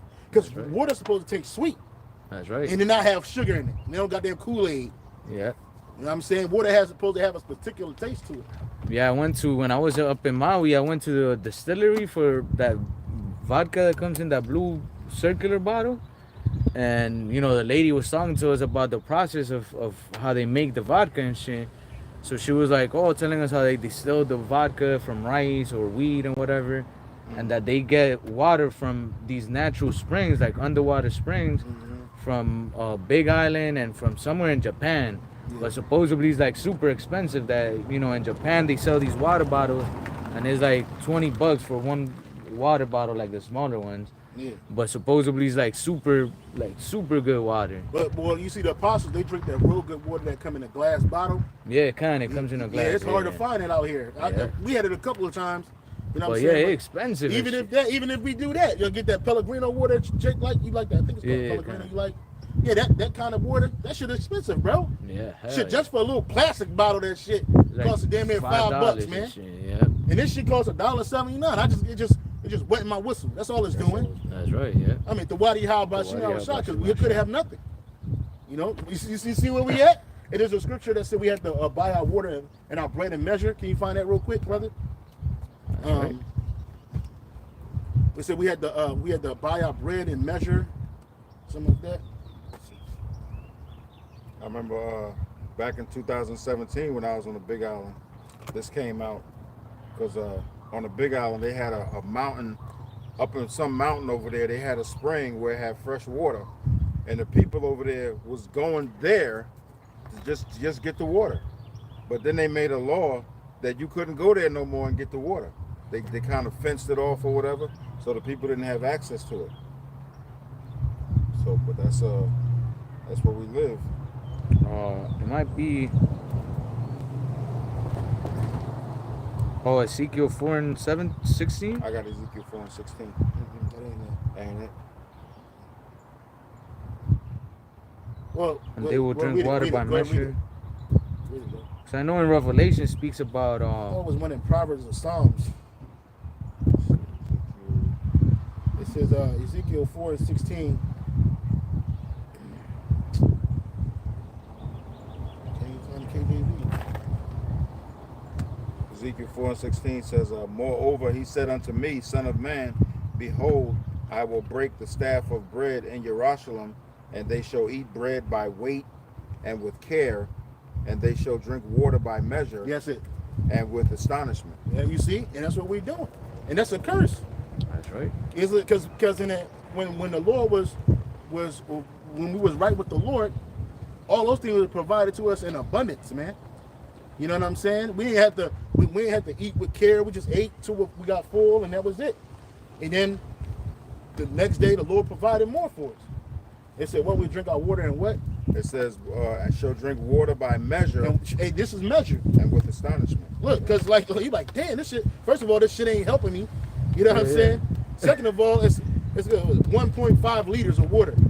We had to pay for this. You know what I'm saying? You see, that's an astonishment, bro. And people. I was watching this guy, and he was talking about the hydration of the body, and he was talking about how true water is you're supposed to drink a certain amount, and it should hydrate you for a long time. But the water that we're drinking, the water that we're drinking now, since it doesn't have any nutritional values, no vitamins or nothing, what it does is it dehydrates you. So that's why Jake always fucking thirsty. Like, damn, I'm thirsty. Yep. Even though you're drinking water, you need more and more and even more. now, brother, I'm thirsty right now. My mouth dry. That water just dehydrates you, and it's like, fuck, man, I'm drinking and nothing's happening. Yep. And that's hell, bro. We ain't supposed to eat like that. We supposed to have enough food, enough water to satisfy us. And then even still, like, that's why a lot of times people overeat, because the food that you're eating is not nutritional. I told my woman that this morning. She made me breakfast or whatever. She made me a breakfast sandwich, and as soon as I ate the breakfast sandwich, I went right to sleep. Now, like, God damn. I was like, did you put some sleep medication in that shit? She's like, no, that's what you wanted. You wanted the bagel sandwich, so that's what you got. I'm like, she always fixing herself some good, healthy shit. I'm like, damn, baby, this is what you wanted. I gave it to you. You wanted bacon, egg, and cheese on a bagel. Brother, I want straight to bed. Brother, I didn't want to get up, man. I had to make myself get up to drive home, bro. I was like, shit, it was that bad. Hell You see, yeah. that ain't That's food. what it do. You know what I mean? Supposed to energize you. Yeah, you food know, is supposed to energize you. Like it's just a man. It's crazy because like in the ancient world, the scripture says it took 2 strong men to carry a cluster of grapes. Now you can just go to the store and buy a little cluster and you hold it like this with 2 or 3 fingers, right? But like imagine if they put one of us back in the ancient world. We took a time machine back to the time where King David was eating. Man, we probably died, bro, because of the food. Yeah. Shock. Hey, the food, your body be in shock because you never had that shit there before. That's Even right. in the 70s, I hear Pastor Hart say that from time to time. In the 70s, you ain't had too many fat Jakes. It wasn't too many obese Jakes. Hell no. You know what I'm saying? Because the food was good enough where it gave you true nutrition. Mm-hmm. And over time, Esau, through his industries, they take the nutrition out and they give you the least amount of nutrition for the maximum profit because it's all about profits. That's why even now I was like I had bought a box of Tasty Cakes. I know brother familiar with that. I like Tasty Cakes from Philly and shit. And on the East Coast you can get them shits. Oh, yeah. When we was kids, them shits was like big as shit like this. Man, I ordered them shits. It was like this, bro. They done shrunk. Yeah, because they done took it out, and it's crazy because I was watching this show called Billions, and I think it was like the first, second season. The dude had shorted this company that made these particular cakes that he liked, but he didn't short it because he liked it and he started. No, he found out that they took a particular ingredient out because they were about to go out of business. So they took a particular ingredient out that everybody liked, and that made them profitable. And they took it out and they start basically shorting their customers. So he shorted them in the stock market and bought them out because he found out that they took a key ingredient out, and that's what they do to all foods. Even the so-called box cereals that we eat. When I was a kid, Apple Jacks used to be the shit. I ain't never bought no Apple Jacks. You can't eat that shit now. It'll kill you. But when I was a kid, that kind of food, like, that shit, it tastes different. Yeah. Because it had a different flavor. It was never nutritional. No, none of this But box it wasn't cereal. as bad as now. No, it ain't as bad as it's today. Now it's so bad that you can't even I used to eat them. I don't eat them anymore. you can't sell that shit in Europe Yeah. because of the chemicals. That's crazy. Even potato chips in South America. I had a bag of Lay's chips in South America, man. I had like 1 chip, and that was it. That's all I needed. Yeah. Shit, now you come to America, man, you fuck up the whole bag. You like, damn. Like, oh shit, You know what I'm this is saying? a family pack. There's a family size. Yo, for real, That was a that's U just size. bad. You know what I'm saying? A family size turned into a U size bag of chips. Because one, they put air in it, Yeah. right? They put air in a lot of the bags to make it look full. And I forget what it's called. There's a word for it. That's fraud. They're definitely fraud. Because you got shrinkflation, that's what it's called. Shrinkflation or something like that. Yeah. So basically, you're paying the same or more for less. And that's fraud, man. That's fraud. And that's how Esau, there's a scripture about woe to him that is in James. James chapter 5. Kept back by fraud, whose wages they kept back by fraud. Because that's what this devil has done. Because he don't care about your nutrition. Because like I was saying, what Pastor R was talking about the 70s, you rarely ran into anybody who was fat or obese in the 60s and the 50s, in the 70s. And then they start taking out the nutrients out of the food and start putting all these chemicals in it. And now everybody's hooked on food. We all hooked to food and shit. You got it, brother? James chapter 5 and verse 4, behold, the hire of the laborers who have reaped down your fields, which is of you, kept back by fraud. And we're those laborers. Keep reading, brother. Crieth, and the cries of them which have reaped are entered into the ears of the Lord of Sabaoth. You know what the word Sabaoth means? No, you gotta look it up. It means army. Army. Fine. Well, you can look it up. Yeah, I am. It says, behold, the hire of the That nigga, laborers General who have reaped. Johanna said Sabaoth means the Sabbath. No, nigga, it means the army. It says a Greek word, Sabaoth, Lord of the armies of Israel. Yeah, that's it. It is. So our cries have reached the ears of Yahweh Bashim Yahweh Shai, man. Because we reap this man's fields, and our wages is kept back by fraud. You know that it's against the law of the Lord to pay somebody after the sun goes down. So you're supposed to get paid when the sun goes down, meaning every day. But a lot of Jake, they be like, man, if I got paid every day, I'll be broke. Boy, that's because niggas is undisciplined. You know what I'm saying? But you ain't supposed to get paid every 2 weeks or every other week. Or you're not even supposed to get paid weekly. Okay. You're supposed to get paid daily. Shit, in South America, they be paying them every month, bro. That's fucking insane shit. Like over there in Brazil, they get paid every month. And in Colombia. That's wicked as shit. I'm like, how y'all make it through the day? We shot for the month. In America, shit, you get paid every 2 weeks, and Jake be trying to, budget their money so they can shop for the month. Okay. You might go to shopping every once a month, maybe like once every 2 weeks or some shit like that. Okay. You know what I'm saying? But over there in South America, they usually shop daily. I tried to do that shit when I went down there, and I bought a whole bunch of food from the market and shit, and I didn't even get to it, get spoiled because they don't have the same, preservatives in their food, but the food's better. Yeah. The food's better. That's why it don't take much for you to eat in the morning. Like we get fucking pancakes, I don't eat pork, but, some type of bacon. Yeah. Eggs, cheese eggs, all kinds of grits, hash browns and shit. Big ass, check that shit can't move. You be fucking paralyzed, like goddamn. Yeah. When you go down to South America, man, you have a cheese sandwich and a cup of coffee, and you good to go. That's right. So lunch. Oh, they eat lunch now. It's mandatory you eat lunch down here, bro. Oh yeah. And you skip lunch like in America. You could I'm gonna skip breakfast. I ain't gonna eat nothing. I might skip lunch. What? Bitch look at you like, what? You skipping lunch?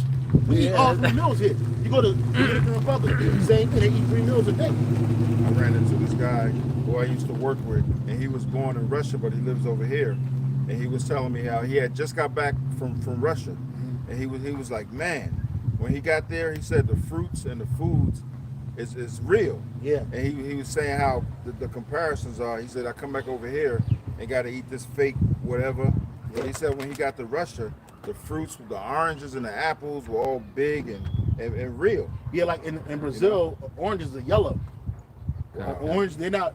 You can get orange, like a orange color, but they make that shit that way. Oranges don't naturally look like that. Orange. Yeah. That orange color, that Florida orange color. They put chemicals. Yeah, they put chemicals in that shit to make it like that. It's over there, citrus and shit is yellow. Okay. You know what I'm saying? That's probably why I beat that 19 over there. Through the spam power, how about smell shop, of course. But then I had access to good food. To good food and even medicines. Plants, yeah. Real fruit, real medicines and shit. Okay. Who was reading? Oh, the brother already all had. Let's go back to that in Timothy. That was 1 Timothy 6. Mm-hmm. He was like 8 or 9. 1 Timothy 8 verse 9. 1 Timothy 6 9. But they that will be rich fall into temptation and a snare, and into many foolish and hurtful lusts. And that's what happens in this world. Yeah. You know what I'm saying? Because they say that if you get rich, it amplifies your personality, but really it opens you up to a whole bunch of lust. Now you can just buy and do the shit you do. That's why you see these people with all this money doing all this freaky, kinky, nasty shit, like that nigga Diddy. That's right. You know what I'm saying? Because his money afforded him different levels of women that will literally slut themselves out, hold themselves out to your hurtful lust that destroy men. Or not even just the women. This nigga fucking dudes in the asses. To the dark side. You know what I'm saying? And then he get away with it because he's wealthy. That's right. You know what I'm saying? And that's what that money do. Like, so this nigga, going back to that nigga Anton Daniels, it ain't his fault because he's simple-minded. Get Romans 11:7. It ain't given to him because he's not part of the elect. At least he repent, but he disrespected the Lord's men. Acting like his money is gonna last forever, and it never does. Every Israelite, famous so-called black, Latino, Native American person, all died broke and fucked up. It's delusional. Every last one got the same. You name them. You name a list. Aretha Franklin, the nigga Prince. You know what I'm saying? The nigga Prince, Aretha Franklin, Whitney Houston. Yeah, her family, her moms and them that's still alive, they got control of her estate. But they gotta pay taxes on that shit. They ain't just rolling in the dough. They got to split it up. Aretha Franklin, her kids, they was in it was so bad because she had several children. You know what I'm saying? But I think they were fighting with each other about the money and shit, and it ended up going to one of her oldest kids or some shit like that. And he ain't gonna break his brothers and sisters off no real money. You know what I'm saying? Same thing with Michael Jackson kids. His money should have, his estate should have went to his children. But I think it went to one of his kids. Everybody else got cut off. His kids, and them ain't even his kids. Them Edomites. That nigga was black as shit. That nigga ain't no. They ain't come out of his loins, bro. No. I don't believe that. I don't believe it did. Hell They yeah, could have, but I don't believe it. You know what I'm saying? They ain't come out because that nigga was dark as a motherfucker when he was a kid, man. And then he got light and shit. And then, he didn't get light. Got that light demon. He put that demon on him. The Edomite demon, old Edomite woman demon fell upon him and shit. And they accepted it. The world accepted that shit, when I was a kid, Michael Jackson was lightening up. I mean, I remember Motown 25. The And real that nigga, Michael Jackson. Yeah, I remember that. That was, even back then he had surgeries. Oh, yeah. Fucking with his nose and shit because he hated himself. He hated himself. But all them jakes, they go out the same way. That's why, as Scripture says, what the triumphant of the wicked is short. And we use that and we refer to Esau, but even amongst our people, it's all short. Right. Eddie Murphy gonna drop dead soon, and his wealth gonna be left to that Edomite woman and her kids, not his kids. Well, they're his kids, but she ain't finna break them off like that. Hey, look at Vanessa Bryant. Vanessa Bryant, she's she ain't give Kobe mom, dad nothing. They ain't get that bitch is rich. She like a billionaire. Almost she ain't dribbled the ball not once. All she did was open her legs and birth them kids. A bunch of daughters. Then the wealth gonna go to somebody else. Another man of another nation. Because they ain't marrying no Jakes. You know what I'm saying? It's gonna fuck around. They might marry some Edomite. You know what I'm saying? Like Janet. Yeah. Well, she married a Islamite. Yeah. She married an Islamite. Oh, this Romans 11 verse 7. What then? Israel had not obtained that which he seeketh for. Yeah, because you, Jakes, ultimately you want the truth. So you go to these different religions and different avenues to try to seek the truth. But you ain't gonna get it. You do other things. You start worshiping money, thinking that that's gonna give you some type of relief from the curses. And it ain't. It never does. Because the scripture says the curse is gonna follow you till you be destroyed. Right. Okay? They follow you around like a dog that never dies until Yahweh Bashim Yahushai comes back and redeems his elect, and then we ain't gonna be no more curses then. Go ahead, brother. Keep reading. But the election hath obtained it, and the rest were blinded. Yeah, so the elect obtained the truth. Yep. And the rest were blinded. Anton Daniels, he's an example of a blind Israelite. Charleston White. Oh, that nigga, them niggas like Stevie Wonder. Stevie Wonder got a double dose of blindness, man. Them niggas blind. They can't, Ray Charles and shit. Them niggas can't see it. Keep reading, bro. According as it is written, the Most High has given them the spirit of slumber, eyes that they should not see, and ears that they should not hear. So spiritually, they're asleep. Yep. Anton Daniels, he was driving that car, but he was spiritually blind. He didn't see that the men that he was scoffing at on the corner were the men of the Lord. He said, y'all broke. I gotta be swimming in money. Even if you niggas got money, you still broke. Because you ain't got what these Edomites got. Even Chris Rock said that shit in a comedy special some years ago. He said if the Rothschilds or the Kennedys woke up with Shaq's money, they'd kill themselves, man. If they woke up with Oprah's money, they'd kill themselves, man. He said rich is something you can lose in the summer, in a bad cocaine habit. He said, but wealth, you can't get rid of wealth, man. And you can't, because them Edomites, they still spending money from slavery days, man. That's right. You know what I'm saying? Them Edomites, one child can't even go through that fucking money and fuck it up. That's how long their money is. And then they make sure that their children are financially intelligent.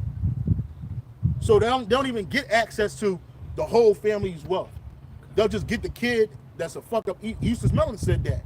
He said it about the Super League. He said they're not smart. He said they just got a formula. But the scriptures do say that the children of this world wiser than the children of light. Who the children of light? These people on the side right here, man. You know what I'm saying? Because they know things that Jake don't know. See, Jake get access to a little bit of money, or what they call money, and they fuck it up, man. Talking that generational wealth shit. Gone. Yeah, you ain't gonna get generational wealth because of the curses. And on top of the fact that you niggas are financially illiterate. Even if you think you financially intelligent, you're financially illiterate. Because them, like he said, you can't get rid of wealth, man. That shit just keep going and over. And they spending interest. And they ain't even spending it because they don't gotta spend their money for the shit. They own every fucking thing. So what? Everything comes free.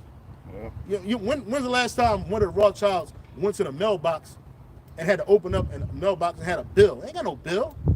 They get checks. Or they opened up their account and it decreased. Yeah, they overdraft. There's a Never. There's a real short, quick video on Instagram I saw. It's a Rothschild lady.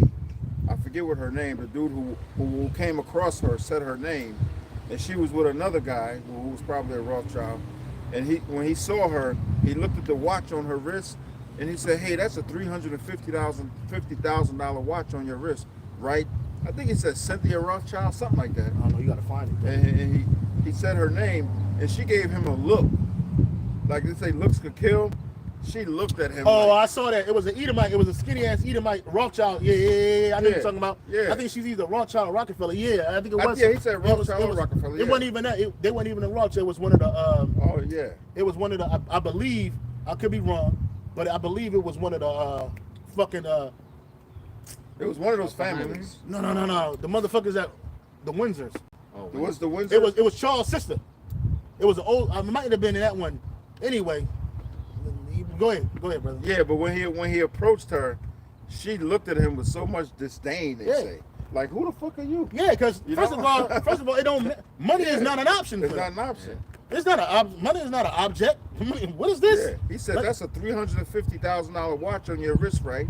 And she looked at him like, so? So it's nothing.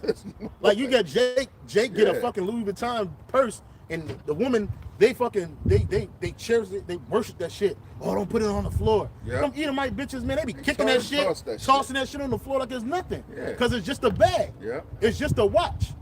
A lot of times they get that shit custom made for them, and they ain't even ask for it. Go ahead, brother. Check this out. It says, on average, the U.S. Spend more than $2 billion per day on interest. Damn. So imagine the Rothschilds, all these families that own these central bankings, they're making billions of dollars a day just on interest, bro. Yep. You think money's a fucking a thing to them? Money Hell, ain't a thing. fucking no. Like the other one is. Money ain't a thing. There's no thinking of money for these families. They don't man. think about it. They never think about it. They never wake up, and that's how it's gonna be for us in the kingdom. That's right. We ain't gonna wake up in the morning and think like, damn, we gonna get some of them scriptures because the scriptures even say that about how like, as soon as we gotta eat the old to make room for the new.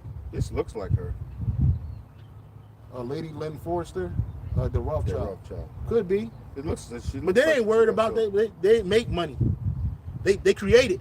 They have more money coming in than They got spend. more money. They got more than the scripture says they have more than their heart could wish for. Mm-hmm. You know what that feel like? But we gonna know it in the kingdom. That's right. And the scripture said it's gonna be so much that we ain't gonna be happy. We gonna have to do all kinds. We're gonna be giving it away, bro. It said we're gonna be spending their wealth riotously, man. You look at that. Get that precept real quick, and then get it in the GNT. I think it's in the book of Sirach chapter. It might be 14. It says riches are not common for a nigga. Let's start there. I think it might be 4. That's 14 and 4. It might be. I think I'm not sure. Shot 1 from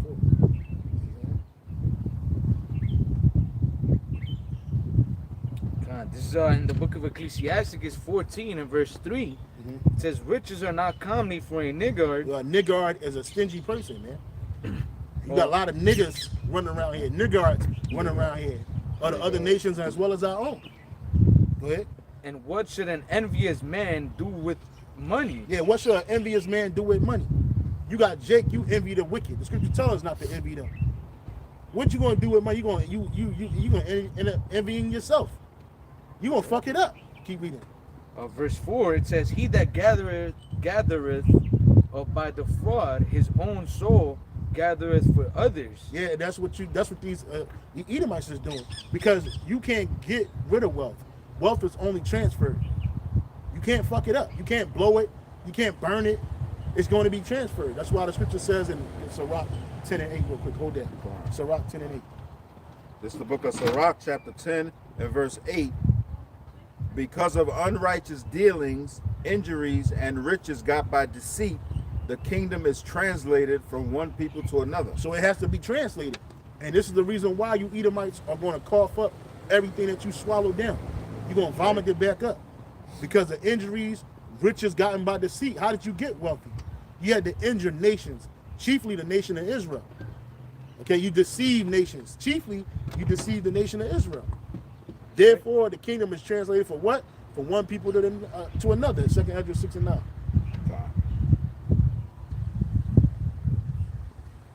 This is 2nd Ezra, chapter 6 and verse 9. For Esau is the end of the world, and Jacob is the beginning of it that followeth. Yeah, Esau is the end of the world, and Jacob is the beginning of it that followeth. So Jacob is going to be the one that inherited the earth next. And who is Jacob? These people on this side here. We are. Starting with the elect. Lord willing, we're part of the elect. There are 12 tribes, starting with the 144,000 men, along with the mixed multitude of men, women, and children, believers of Yahweh Bashem Yahushua, who were predestinated to be saved. Because it ain't nothing we could do on this side to do it. Oh, well, I'm doing enough. So I know, no, we not going to know until we in them chariots, man. But even, Lord willing, we in them chariots, we were predestinated before the earth was even formed, from the foundations of the earth to be saved. And the Lord said, hey, this is my cluster, my grape right here. They going to be saved, right? Everybody else, they're going to be destroyed. Okay? Let's go back to that. Back to Ecclesiasticus 14 and verse 4. He that gathereth by defrauding his own soul gathereth for others. Yep. That shall spend his goods riotously. Now we'll see what they say in the GNT. What verse is that? Let's go to that verse in the GNT. So rock 14 and 4. In the GNT. This is Sirach, GNT 14. Sirach 14 and verse 4. If you deny yourself in order to accumulate wealth, if you deny yourself, oh, that's going sloppy. Jumping around. You got it, come on? In the GT. World English Bible. Just put it popping for GT.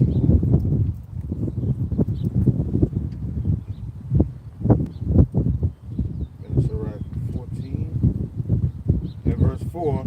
If you deny yourself in order to accumulate wealth, you are only accumulating it for someone else. And that's what Esau is doing. They think that all that wealth that they accumulating throughout the earth, that it's just gonna go away. No, we're gonna get all that stuff too. They're gonna have to be cleansed, but we're gonna get all of that and then way more. That's right. Because see, the earth not even yielding its fruit in this time. In our time, it's gonna yield its fruit and then some. Gold gonna be as the dust. Right now, you can barely find gold. You be hoping to get gold deposits. You remember that one deposit they found like a year or two ago? They ain't mentioned shit about it. Somewhere in Africa, it's supposed to be like over. Yeah, it's supposed to be like over 32 trillion. It was a $32 trillion gold deposit in Africa. Nobody talks about it. Yeah. I forget what country. That country's fucking catching hell right now because Esau swooped right in it. That's what? You hey, don't count it just yet. You owe us. And Esau, you owe us all that, and you still owe us more. Hey, this is just a deposit on your interest. You owe us in future taxes. Yeah, real tough. Real tough. Real Esau, tough, bro. man. They said they had enough money.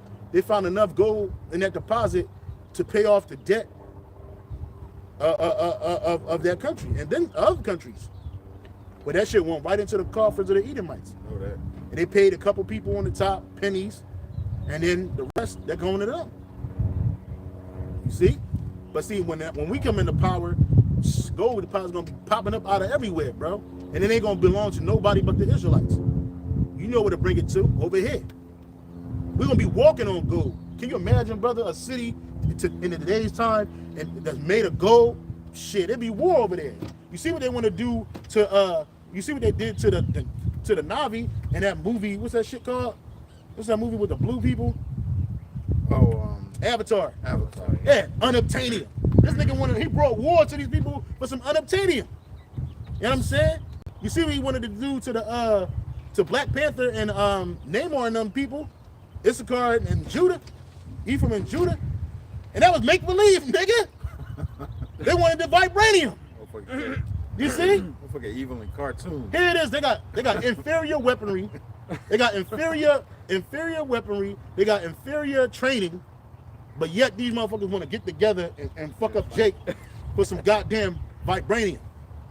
You know what I'm saying? So guess what? In our kingdom, I wish you would.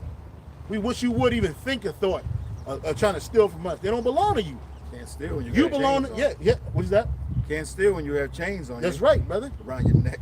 Hands and feet. And feet. And waist. Like you do Jake. Yep. And even if you had none of that on, you couldn't steal it anyway. You can't steal what don't belong to you. How you gonna steal from us? Like, I don't know if brothers ever saw that movie Trading Places. Oh yeah. That one scene with Billy Ray, he was talking to the Dukes. He putting shit in his pocket and shit. Cigars and shit. Cigars and shit. He said, so you said, oh, this is mine? He said, no, man, this ain't mine. Put it in his shit. And then the Dukes were like, the Dukes turned him around like this. Billy Ray, this belongs to you. This is all yours. Yep. You know what I'm saying? In fact, he broke that vase and shit, that vase. He said, oh. They was like, oh, he broke our vase. Like, what? He's already making his money. I think the insurance is on that. It's 12 times what it's worth. Yep, that's what he said. See? That's what he said. That's how it's gonna be for us, man. That's right. Everything gonna belong to us. Everything coming back to us, man. The kingdom is gonna be translated from one kingdom to the next. It said what?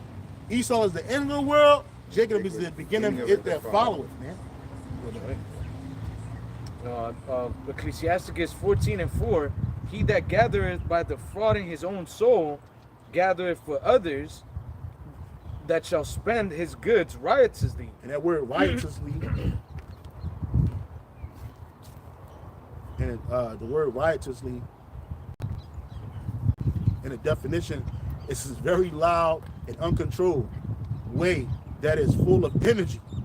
You know what I'm saying? So we just gonna be like, shit, nigga. Right. There's nothing, you know how Jake be. Yo, that shit is nothing, nigga. We good over here, nigga. What? You're gonna know nothing. you're wealthy. Yeah, you're gonna know, man. You know, Jacob like to vaunt himself on each other, but we're gonna be vaunting ourselves. There's a scripture that's you find it? Yeah. You shall boast yourselves on the heathen or something like that. You got something, brother? No, I was holding that Ecclesiasticus. What? Ecclesiasticus what? Ecclesiasticus 14:4. Oh, we were just reading that. Yep. Yeah. Oh, you just reading along? Yeah, I was reading verse 3 actually. The one we read earlier. Oh, kind of. You finished? Yep. Riches are not comely for a niggard, and what should an envious man do with money? Yeah. So it ain't coming for somebody that's stingy, man. Right. And we see that all day, every day. Jake get a bunch of money, go all out. In a week, the nigga broke. Yeah. Right back where he started. Yeah. Get that Cadillac. Yeah. You know, nigga, straight to the lot, baby. Them chains. Straight to the jeweler in the lot, yeah. And get that big house that he ain't never gonna live in. Can't pay the taxes on. Have a couple of parties and that, and it's done. That's done. Yeah. And we get a couple of dollars, man. Brothers gonna distribute it amongst each other, man. That's right. You know what I'm saying? Yep. This ain't gonna be like all stingy and fucked up. Hey, what you need, bro? You good? Charity. It ain't gonna. Hey, here you go, man. It's for you, bro. All for what, man? For whatever you want, brother. Yeah. It's yours. You know what I'm saying? Charity covers a multitude. This the book of 2 Esdras 2:28. It says, "The heathen shall envy thee, but they shall be able to do nothing against thee, saith the Lord Yahweh by Hashem Yahushai." Yeah, that brother said that place was in Uganda. Seek to understand. You see that place that we talking about, that 32 trillion? Yeah. Thought about was in Uganda. Yeah, Uganda catching hell right now. Uganda about to be you gone. You know what I'm saying? You done. You know what I'm saying? Read it again, brother. 2 Esdras 2:28. The heathen shall envy thee, but they shall be able to do nothing against thee, saith the Lord Yahweh by Hashem Yahushai. That's right, man. So when our turn is to rule, man. Like the brother's going into, man. You're gonna know that Jake is prospering. You're gonna know that we're happy and we're we good. We set. We're good, man. 7 and 18. That we all the way up. Yeah, that's right. All the way, like right. Joe said, that's right. All the way up. We're gonna really be all the way up because like in the Middle Ages, Jake was up, man. Hell yeah. You seen it. Jake was dripping in gold and silver. Had a whole night uniforms made out of silver, bro. You know what I'm saying? Castles, Silver and iron. all the stuff that we built, man. Had that one picture of the one Jake with the crown. That shit was all gold, bro. Yeah. I went to the Metropolitan Museum recently some time ago, and I love that museum, man. And I looked at the night uniform, King Henry shit. Oh my lord, this dude shit. He was big, yo. King Henry, Henry VIII, I think his name was Henry VIII. He was tall, and in his older life, he got real fat because he was, Jake started eating on the high horse, man, eating all that shit. And that shit was fucking bulbous, man. Like, how can a man walk around with that shit on and move around with, you know what I mean? Because you ain't just have it on just to look good. Yeah. It was useful. Yeah, go ahead, bring it up. Daniel 7:18. Mm-hmm. But the saints. Yeah, that's it. Show the camera, brother. That shit was huge. If you see that person, bro, you be like, damn, that man had to be like over 300 pounds, bro. Probably was. Moving around in that shit on a horse. And eating good. Eating real good. They said he died because his health is fucked up. Jake get money and start getting fat. Judging Ryan waxed fat and kicked. We did get, brother. Daniel 7:18. But the saints of the Most High shall take the kingdom. Yeah, the saints of the Most High, we're gonna take it. We're not gonna sit around and we're not gonna have a dialogue. We're not gonna be diplomatic about it. We're snatching it. Go ahead. And possess the kingdom forever, even forever and ever. So we're not ever gonna lose power. First of all, we're gonna be 100% righteous. Yep. So therefore we're gonna be in Yahweh Bashim Yahushai's eyes as continuously as righteous and glorious, man. That's right. So we're gonna have the curses. We ain't have to experience the curses no more. That's from the least of us to the greatest, from the least to the greatest, from the greatest to the least, gonna have it, man. You get that picture where it says a little one shall be as, I think, King David or something like that. A little one shall be King David. You brothers get that? And that's right, man. And I think it said even we're gonna be great. Can't even get it out. We're gonna be richer than King Solomon, man. That's right. King Solomon had gold everything. Nothing was silver, in all his kingdom. Nothing. If a fly landed on his plate, he tossed it out. Man, get rid of this, man. A fly landed on it. That's heavy. That's wealth, man. That's true wealth, bro. And he ain't throw it away. Ain't nobody he ain't throw it away and somebody in the back wash it and then replace it. No, as soon as the fly landed, it went in the trash, bro. You better melt it down. Catch somebody stealing the plate that the fly landed on, you're gonna be done. That's right. It's Zechariah 12 and verse 8. It says, "In that day shall Yahweh Ba'ashem Yahushai defend the inhabitants of Jerusalem, and he that is feeble among them at that day shall be as David." And David was mighty, man. Mighty, man. We're gonna be mighty. We're gonna be superheroes again, man. Go ahead. That was it. And the house of David shall be as the Most High, as the angel of Yahweh Ba'ashem Yahushai before them. We're gonna be gods, man. Because that's what the Lord is building up right now. The tabernacle of David this is the tabernacle of David being built up right in front of you. This is the kingdom of heaven is in front of you, right here. Sister said, what? The kingdom of heaven, know you not that the kingdom of heaven is in you, man. We are the kingdom of heaven. It start with the elect. Lord willing, we're part of the elect. Right. It start with Yahweh Bashim Yahushai, King David, the rest of the 12 apostles, all right? And the rest of the 144,000, man. And a mixed multitude of men, women, and children. You know what I'm saying? I was talking to Elder, just like kind of like off the topic a little bit. I was talking to Elder Mwatazak sometime like last week, and I told him of a vision or a dream that my woman had. She had like a few of them. You know what I'm saying? And one of the joints, she said that we were sitting up high, and I had she said I had something on my head, it looked like a crown on my head. And she had one too, but it wasn't as bright as mine. It wasn't as big as mine. I was like, damn. She was like, it was like we was in the kingdom, but it wasn't finished yet. It was being built. And I looked at it and I said, I told you. You know what I'm saying? I was like, damn, man. I always have to repeat that because that was heavy. And then she had another joint. She said I was standing on top of like a mountain. Like it looked like the mountains that look like in Arizona. It looked like that. And I was directing people where to go. And then another one, she said that I had been gone, but I came back with a woman, and the woman had a child. And I told her to protect her. And then I left. You know what I'm saying? So I was like, that's like dick of trouble. You know what I'm saying? So that's heavy, man. These are visions, Lord willing, they come true. Shit, I'm gonna keep getting down so I can get it. I want it. Right. You know what I'm saying? But these are the things that we're gonna have. We're gonna have access to all of that, man. We're gonna be gods on the earth, man. We're gonna have supernatural powers, bro. Every superhero power you could ever dream of, and then some. You know what I mean? We was watching, brothers watch them. Did you watch that show? No, I've been wanting to get to it. You gotta get to it, brother. Supercell. Oh yeah, I watched. I called you. Yeah, you finished it? Absolutely. Yeah, man. Bro, you gotta watch that, bro.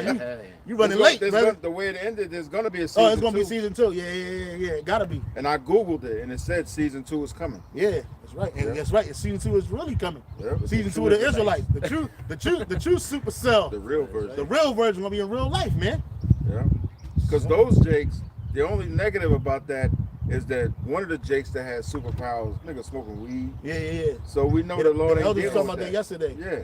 Elder Ariella said, hey, you know, nigga. That's a nigga though. Instead, he got all. It took the brother had mentioned it. Yeah. His Edomite friend told him, man, you should be doing way more than what you're doing now. Yeah. You over here doing fucking delivery service with flashlight powers and shit, nigga. Nigga, you could be saving the world. And the other Jake who was real strong, his friend was telling him to go and rob a fucking crack house. Niggas, Yeah. a nigga. His Not friend a was crack house. What was his house called? It was a trap house. A trap house. Yeah, a trap house. Just like when Looking you at know us when niggas. they were saying that Jake was gonna receive power. Oh, What was I remember Jake that. saying that? Oh, I'm gonna get on all my haters and shit. Yeah, Like, what yeah. the Soldier fuck? Boy Like, said that. Yeah, something. he did say Soulja that. Boy, yeah. What's Nigga supposed said, to December 21st? I Yeah, forgot what year it was. He said, I'm gonna Damn, kill him. Jake. When I Fucking get, niggas, nigga said, man. when I get my powers. That's why I'm killing niggas all ain't my getting niggas. spiritual power, man. Only the men of the Lord, bruh. Niggas gonna get trampled. Nigga, you ain't getting shit. Nigga talking about he gonna get at all my haters. We gonna get at all our haters and start with you, nigga. We gonna hop over Esau and get put a foot in Jake wicked That's ass, what man. Apostle Gabar said. Straight up, man. Sidekick Jake right in the jaw. Boom. Watch all his 32s come out, man. Yep. And them veneers hit the ground. Sound like chiclets. So again, Zechariah 12 and verse 8 says, in that day shall the Lord Yahweh by Hashem Yahushai defend the inhabitants of Jerusalem, and he that is feeble among them at that day shall be as David, and the house of David shall be as the Most High, as the angel of Yahweh by Hashem Yahushai before them. So there you go, man. Like the feeble amongst our people is gonna be as King David, and King David was a mighty man. You know, the scriptures say he leaped over walls. He bent steel bows with his arms. With his forearm, bro. Yeah, ain't nobody doing that. Yeah. Hey, that Jake, I can't give it up because the brother ain't seen it. But yeah, one Jake, man, you remember he was in a junkyard practicing? Yep. Yeah, man. Yep. Yeah, watch, man. Wait. Worthy. Real quick, the brother seek understanding posted Isaiah 61:6. But ye shall be named the priests of the Lord. Men shall call you the ministers of our power. Men shall call you the ministers of our power. Ye shall eat the riches of the Gentiles, and in their glory shall ye boast yourselves, man. Right. And it said we're gonna eat the riches of the Gentiles, man. Meaning we're gonna take their wealth, man. That's right. We're gonna take that. It's in Isaiah 60. The brother had something on deck in that joint. He said we're gonna suck the milk of the kings, man. Suck the breast of kings, man. Ain't even talking about no gay shit. So we're gonna take their wealth, nigga. Their wealth is their milk, man. You know what I'm saying? Right. I did a lesson and I was mentioning how, you know, Esau uses Jake, you know, chiefly the tribe of Judah, to make wickedness look cool, man. You know, like to make shit look dope, whether it be fashion, whether it be gang banging, whatever, man. Yep. Drug dealing. Yeah, whatever. they make getting put to death cool. Cool, yeah. So imagine when the Lord gives us everything and we boast on these nations in righteousness, man. That's why the scriptures say that the heathen shall envy thee, but shall not be able to do nothing, man. Imagine you just like, damn, man, nothing that they're doing is wrong. Like, damn, I wish I was them, but fuck, I'm just a heathen. And like that one sister, I love that video. I watch it from time to time. She said that in the kingdom. I don't know if y'all remember that video that one sister had. She said that the Edomites were looking at us. She said we had so much love for each other. And she ain't never seen that kind of love we had for one another, but we had so much hatred for the heathen, particularly Esau and Edom. And Edom, they were envious of that, but they couldn't get to us. They couldn't do nothing about it. Right. See, all the shit that y'all did to us, man, we're going to make it first look like child's play. And then the love that we're going to have from one another, no other nation is going to have that kind of love. And, that's right. And we exhibit that love today amongst each other. That's right. Yeah. And it's going to be amplified in the kingdom. Just like you see Jake hate each other, killing each other for nothing, like it's going out of style. Switch that with love, man. Replace that hate with love, man. And that love, we ain't gonna exemplify that love to you heathen nations, man. That's what they did in Supercell. Little spoiler alert. They had the Jakes with powers corralling the Jakes to have powers too. It was like Jake against Jake, right? Yeah, they had them fight each other. Yeah, they were wicked niggas. Well, those are sellout niggas. Yeah, all them niggas was wicked because they was doing stupid shit with their powers, man. Except the head one. And they said what happened is when they around each other, that's when their powers are waking up. Yeah. You know what I'm saying? So how much more in the kingdom of heaven, man? You know what I'm saying? We around each other. We're gonna be illuminated. We're gonna be charged. Yep, it's gonna be really charged up. We get that way now. We around each other, bro. Yeah. So when we around each other, man, we get charged up. Yep, we feed off the spirit of Yahweh Shem Shai. It just be coursing through our body. Yeah. You know what I'm saying? It feel like little tingles. Like it's cold or something. Yeah, we get that little tingle. Bro. But it ain't uncomfortable. Yep. It's invigorating. Yep, because when one brother can't get a precept and then one of us spit it out, that's what that is. Well, that's in the scripture. Yeah. It says let us all talk. What? I forget it. It says oh man. It says I know it said the spirit is like the wind. You know what I'm saying? It's cool. You ain't gotta look for it. We stay in the spirit. So. And that's part of the spirit, but we stay where we at. But yeah, we gonna have that power, bro. You know what I mean? See, like Esau, all you had was the physical stuff, carnal stuff, man. We're gonna have the spirit plus we're gonna have the carnal, but plus the spirit. Yeah. And you're gonna wish you can do the things that we could do. And we're not gonna have no kryptonite. Because what is our kryptonite on this side? Sin. This flesh. This sinful flesh is our kryptonite. But in the kingdom of heaven, we ain't gonna have sinful flesh. We're gonna have righteous flesh with a righteous spirit. That's right. We're saying in Isaiah 60 and 22. Let's get that real quick. It's the book of Isaiah, 21. chapter 60. I'll start at verse 21. And the point in 20 is all our people shall be righteous. Thy people also shall be all righteous. Yeah, so all of us gonna be righteous, from the least to the greatest, man. Right? So we ain't gonna have sin because what? The wages of sin is what? Death. And we ain't not gonna be committing no sin no more. And you Edomites and you other nations, you're not gonna be able to exploit the fact that we was weak to sin. That movie, that's all these superhero movies, they don't shine, they don't like cling unto you other nations, man. Y'all look at it as entertainment, man. We actually see it actually as happening. Absolutely. Because it's in us, man. That's why the brother some time ago told us that he was really into comic books back in the day. And I was like, yeah, me too, bro. I used to have I still got them now. You put them in my crib. As soon as you walk in the door, I got a mountain of comic books just stacked up, man. And I've read some of them. Some of them I haven't touched, man. But my spirit is into that because I like that. I be watching superhero movies over and over again. Star Wars, Star Trek. I'm into that space travel. You know what I'm saying? Because it's in our spirit. Yep. When I was into that, my younger sister, she was a baby. She was like 2 or 3 years old. And one time I was talking to her, and she just said, "You remember when you used to always read and collect comic books?" And I was like, "You remember that?" Yeah. And she was like, "Yeah, I remember that." Because I had boxes full of just comic books. Spider-Man, Iron Man. Any comic book Dr. hero you Strange. can think of. That's right. Our spirit is like this with that, man. Because that's in us, man. Yep. And we're going to live out all our comic book dreams and then some in the kingdom of heaven. Let's go read Isaiah 60, since the brother was already there. Let's start up at the top. Yep, this is the book of, I actually was holding it. And then you get Revelation 22. Start at the top. Yep, this is the prophet. Hold on. Matter of fact, Start at Revelation 22 and 3. What does it say?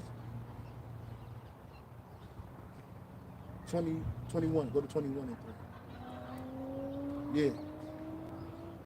This is Revelation 21 and verse 3. Mm-hmm. It says, and I heard a voice out of heaven saying, behold, the tabernacle of the Most High is with men, and he will dwell with them, and they shall be his people. Yeah, the Lord is with the men of Israel, not any man. He ain't with the heathen, the men of the heathen. Mm-hmm. No, he with the men of Israel, chiefly the elect. Yeah, some on that. And the Most High himself shall be with them and be their power. Be our power, man. Not mankind, right? Not all humanity.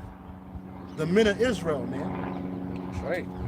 The Lord said the men of his the men of the Lord's flock is with men. It's made up of men. The men of Israel, man.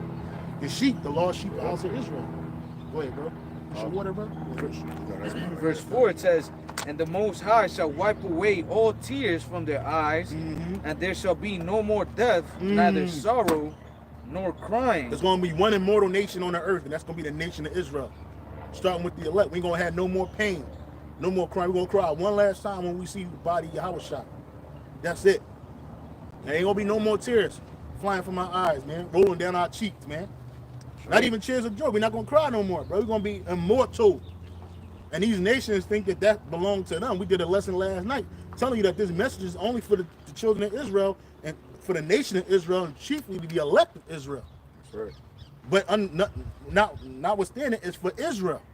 That's right. This message, the promises, the glory, the covenant, it ain't to you other nations, man. Y'all trying to make it something that is not. You adding to the scriptures. And you're going to be judged according to that. You taking away from the scriptures. And you're going to be judged according to that. Go ahead, brother. It says, and there shall be no more death, neither sorrow nor crying, neither shall there be any more pain, for the former things are passed away. Yeah, so this is the former things. We ain't going to be crying no more. We ain't going to feel no more pain. And we ain't got to go to the spirit world to feel like that no more either. We're going to feel it right here on the earth, man. And if we want to go to the spirit world, I speak as a man, if we want to go to the spirit world, we can do that if we want to. You can't do that unless you pass away. And then you can't come back. We're going to be coming back. Yahushua going to be the first. He's coming from the spirit world, man. In his God form, man.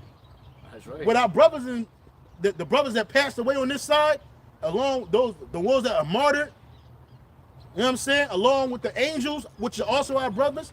Like the brother had mentioned, we saw one a couple weeks ago. The Lord showed it to us with the elder Mwakazak and the other elder brothers, Elder Daniel Allah, Elder Michael Allah, and all the other brothers that was out there at camp, holding the camp, doing the work.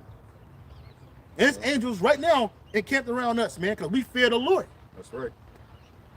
And we're going to be as they are. And we're going to be just a little more, because we're going to be able to indulge in the things that we in this flesh. We're going to be able to have children. I mean, that means what? We're going to be procreating like a motherfucker. There's going to be a lot of ooh and ahhing in the kingdom, bro. Women going to be having a prime spread, man. Legs in the air. Right. You know what I'm saying? Ready to take. I was watching this video, and this woman is talking about something. I was scoffing at her. She was on TikTok live talking about something, how a woman ain't supposed to have a big rod in her vagina because it's too much for her cervix to handle.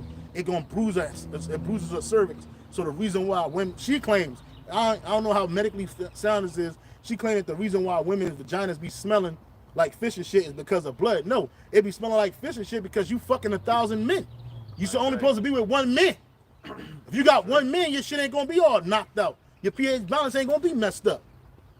You know what I'm saying? But you women ain't virgins by the time we get to you. You done fucked the whole damn block, the whole damn university.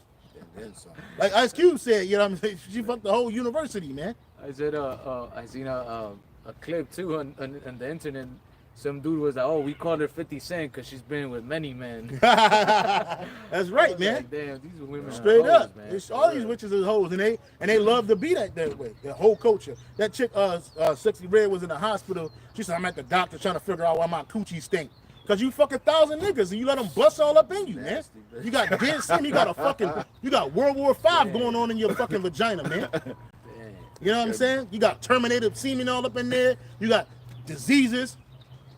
You know what I'm saying? And the Lord, and part of the curse is what? The Lord said instead of sweet smell, it's going to be stink. You stank. Stank. You hoes really do stink. Rotten ass bitch. Stinking ranking.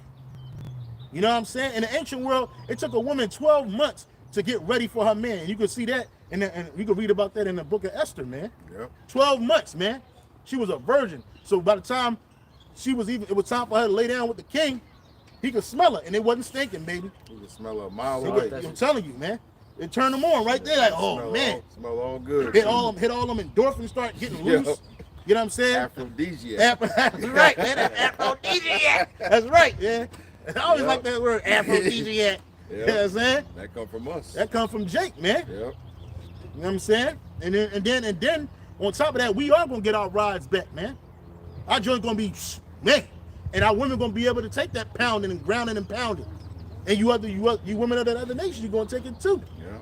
The BBC, the LBC, all of the BLC, it's all coming back, baby. Yeah. Oh, that was it. Actually, verse 5 is good too. It says, "And he that sat upon the throne said, Behold, I make all things new. And he said unto me, Write, for these words are true and faithful." That's right, man. These words are true. This ain't fake. The Lord's gonna make us new again, refresh. I bet that word "new" in a interlinear is kainos. Renew. Well, it's right, brother. That's right. Yep. Renew, refresh. Yep. There it is, man. We're gonna end it out in Isaiah chapter 60, man. Let's get through that. Yep. Isaiah 60, verse 1. Arise, shine, for thy light. Actually gonna link it up and end it throughout with 22, Revelation 22, where it speaks about the streets of gold. Even before that, with each pearl gonna have a. I'll start with that set, but let's go start it there. Arise, shine, for thy light is come, and the glory of the Lord Yahweh Ba'Shem Yahushai is risen upon thee. For behold, the darkness shall cover the earth, and gross darkness the people. And that's what the people are in today. The darkness is on the minds of the people on the earth. This wickedness, evil, and then the minds of the people are in gross darkness, which is that gross meaning complete. Go ahead. But the Lord Yahweh Ba'Shem Yahushai shall arise upon thee, And that's what the Lord is doing. and Through his son, glory, Salakia, through his son, through this word. Go ahead. and his glory shall be seen upon thee, and the Gentiles shall come to thy light, And that's the Israelite foreigners. Go ahead. and kings to the brightness of thy rising. And they're not doing that for them small hats. Ain't nobody trying to follow them small hats. Nobody. And all they do is perpetrate a victim fraud, man. That's all you do. And then you talk about us, we got a victim mentality. No, you small hats do. You do wickedness, and then you hide your hand. Behind victimization. Go ahead. Lift up thine eyes round about and see. All they gather themselves together, they come to thee. Thy son shall come from far, and thy daughters shall be nursed at thy side. Yeah, our son's gonna be traveling. They're gonna be all throughout the universe. They're gonna be all throughout the earth, all throughout the solar system. And our daughters, they're gonna be in order. They're gonna be at the crib, getting raised up, getting ready for their husbands, man. And whatever they do with their husbands, that's left up to the discretion of their husbands, man. But they ain't gonna be gathering abroad. You know what I'm saying? Like they do today. No, hell no. They're gonna be what? Nursed outside. Go ahead, brother. Then thou shalt see and flow together. Yeah, we gonna be all one. We ain't gonna be no dissension amongst the ranks, man. Nothing. No weak links amongst the ranks. Go ahead. And thine heart shall fear and be enlarged. So that I think it says in the NLT we're gonna be like amazed, something like that. What it say? It says, your eyes will shine and your heart will thrill with joy. Yeah. Why is it gonna be thrilled with joy, man? Because the kingdom, baby. That's right. I told you, my woman had that vision, man. She said that we were sitting up on top. We were sitting up on together. We were sitting up real high. And I think one time she said she had a vision like she was in a ship. It was like we was in a ship looking out the windows, man. And she said that we were sitting up real high and we were just laughing amongst each other. And then she looked at me, I looked at her, and she said she knew it was me, but I looked different. And I had like a crown on my head. She said I had a crown on my head too, but it was smaller than yours. I was like, you had like a tiara, because there ain't no queens. There'll be princesses. She a princess. We princess, bro. Right? Yep, absolutely. Yahushua, he's the prince of princes, king of kings. He's a king. The Lord of lords, man. We lords, bro. We saviors. That's right. Go ahead, bro. Because the abundance of the sea shall be converted unto thee. The forces, the abundance of the sea are these nations. The seas are these nations, man. It's going to be what? Converted unto us, given unto us. Go ahead. the forces of the Gentiles. Their wealth. Yep. What is in the NLT with that portion? They will bring you the wealth of many lands. It's right. You see? Right now, they don't bring us shit. Don't bring us nothing. But pain and oppression. But yeah, you're gonna be bringing that. You're gonna be bringing that wealth. Go ahead. The forces of the Gentiles shall come unto thee. The multitude of camels shall cover thee. Yep. The dromedaries of Midian and Ephah, all they from Sheba shall come. They shall bring gold and incense. Gold and incense. They ain't talking about no little sticks of incense, man. Y'all know the incense we be, the resin. That stuff expensive, bro. Go ahead, bro. And they shall show forth the praises of the Lord Yahweh B'Shem Yahushai. All the flocks of Kedar shall be gathered unto thee. The rams of Nebaioth shall minister unto thee. They shall come up with acceptance on mine altar. Yeah, because it's gonna be sacrifices. Well, it ain't gonna be no sin sacrifice for us, but it's gonna be sacrifices in the kingdom. Go ahead. And I will glorify the house of my glory. And the house of the Lord's glory is the elect Israel. Go ahead.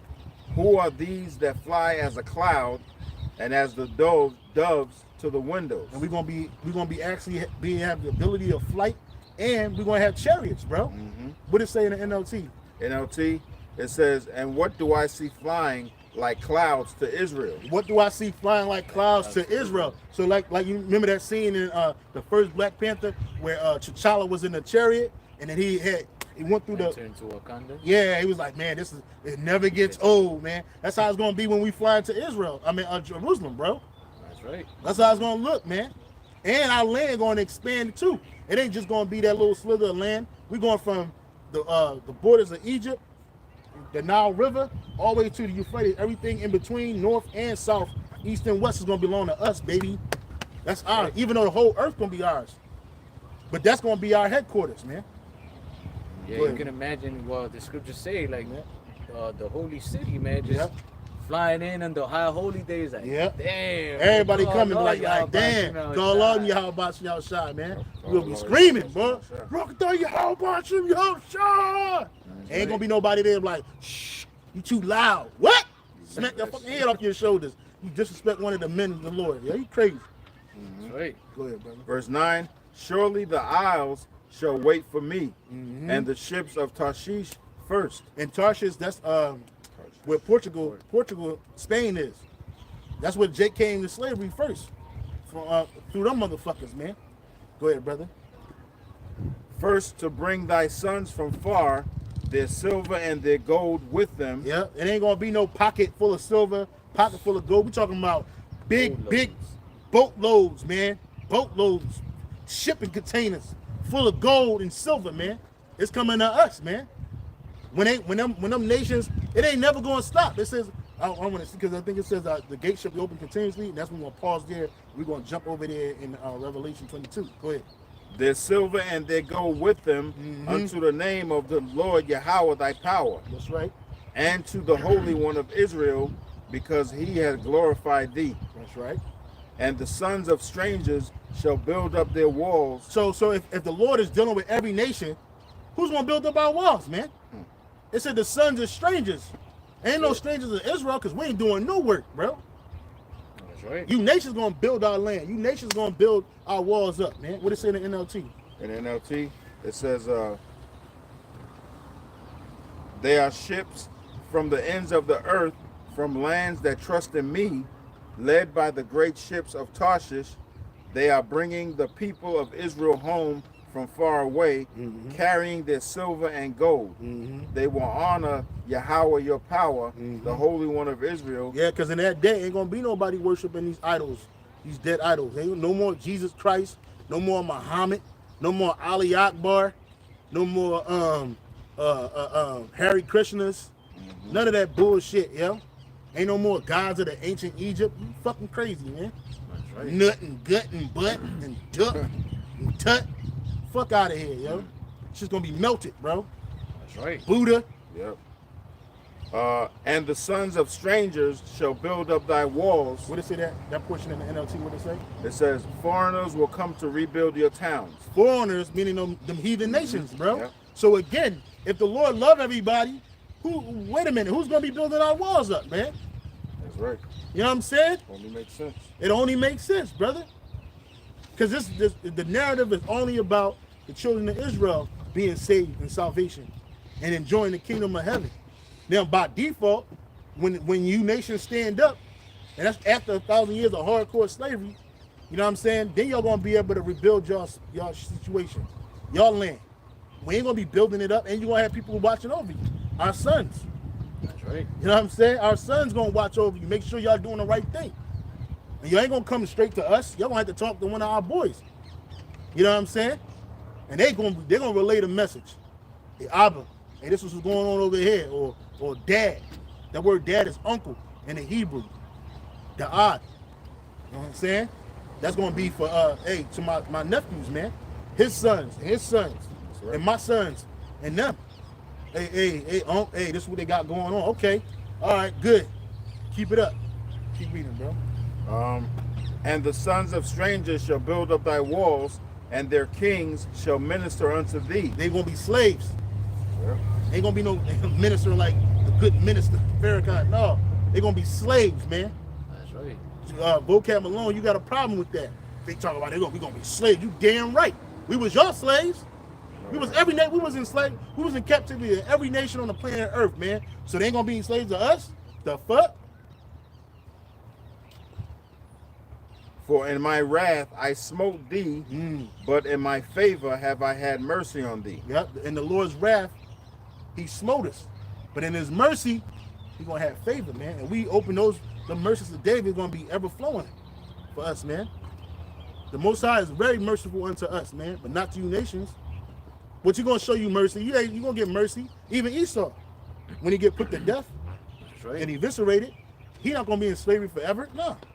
We just want 1,000 We just want 1,000 long, hard years of captivity for your bitch ass. Yep. Beat you in a fucking submission. Go ahead, bro. Therefore thy gates shall be open continually, they shall not That's be. it. Keep reading it. Read that again.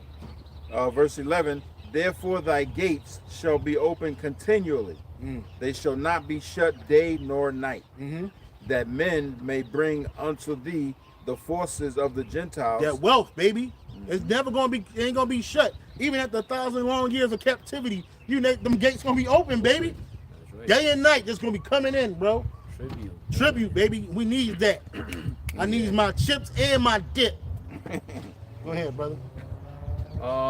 Revelation 21:10, it says, and he carried me away in the spirit to a great and high mountain and showed me a great city, the holy Jerusalem, descending out of heaven from the Most High. And that's gonna be us. That's not no big building. Ain't no city. You ain't never seen no city, no physical city descend from the sky. No, it's gonna be us. We that city. Hold that. Lamentations 2:15, might be 16, where it says what? Is this the city that they call the 15, maybe. Yeah, that's it. 15. 15. All that pass by clap their hands at thee. They hiss and wag their head at the daughter of Jerusalem, saying, is this the city that men call the perfection of beauty? Right. The joy of the whole earth? Right, because when you look at us now, as a nation, they don't look at us as the city of perfection of beauty.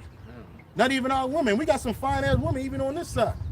It's like, no, they look at us with disdain and disrespect, man. So we're that city. That city is a people.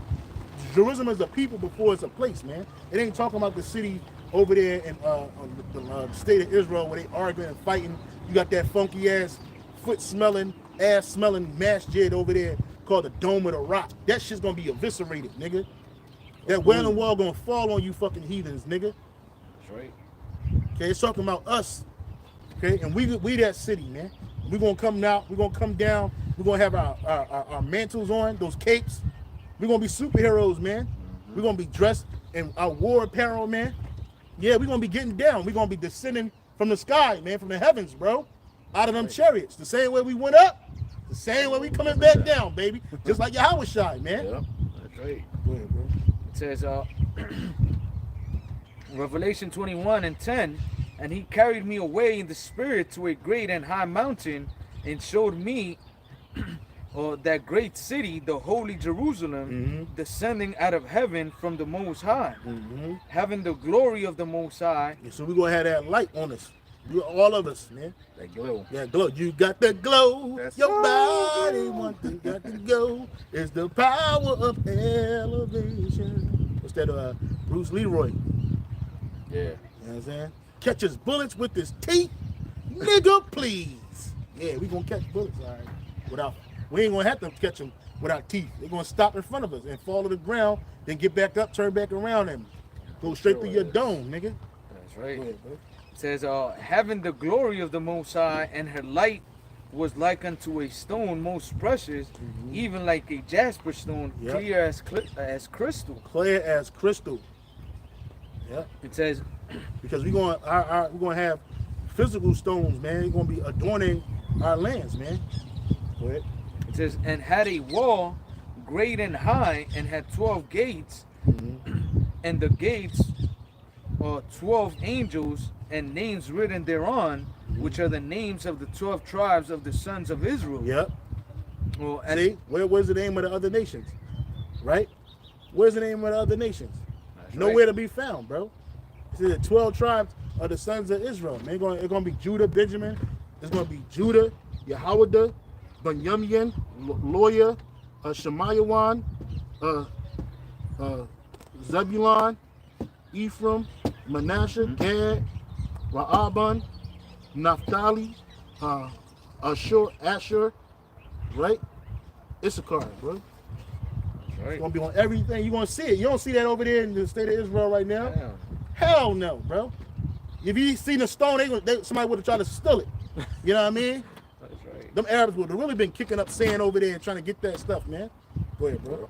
Verse 13, on the east 3 gates, on the north 3 gates, on the south 3 gates, and on the west 3 gates. Yep. And the walls of the city had 12 foundations, and in them the names of the 12 apostles of the Lamb. See? That includes Mattathias. His name gonna be in there too. Because he replaced Judas, Issachar, Iscariot. Go ahead, brother.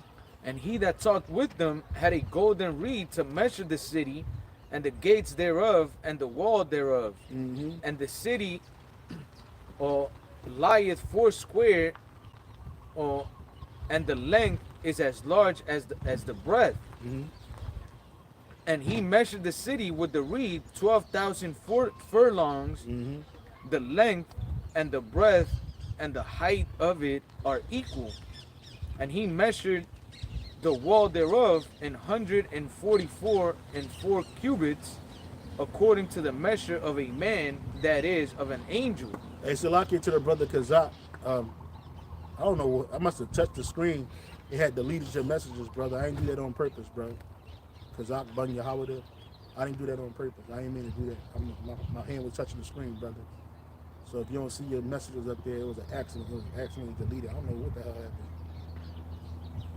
Go ahead, brother. Keep reading. Verse 18, it says, and the building of the wall of it was of jasper, and the city was pure gold, like unto clear glass. Yeah, it said the city was pure gold, like unto pure glass, man. And why? Because we're gonna have abundance of gold. Hold that. Skip that where the Lord said it for gold, for silver. You're gonna put gold in Isaiah 60. Go back to Isaiah 60. Isaiah chapter 60. Verse,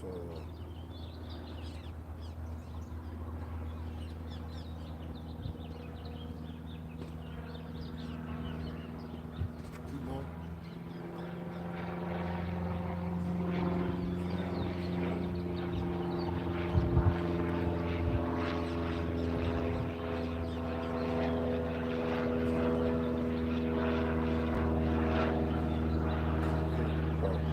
Isaiah 60:17, for brass I will bring gold, and for iron I will bring silver. So it said for brass, I will bring gold. Brass is, you can find brass anywhere in the earth, man. Pretty much. That's how abundant the gold is going to be.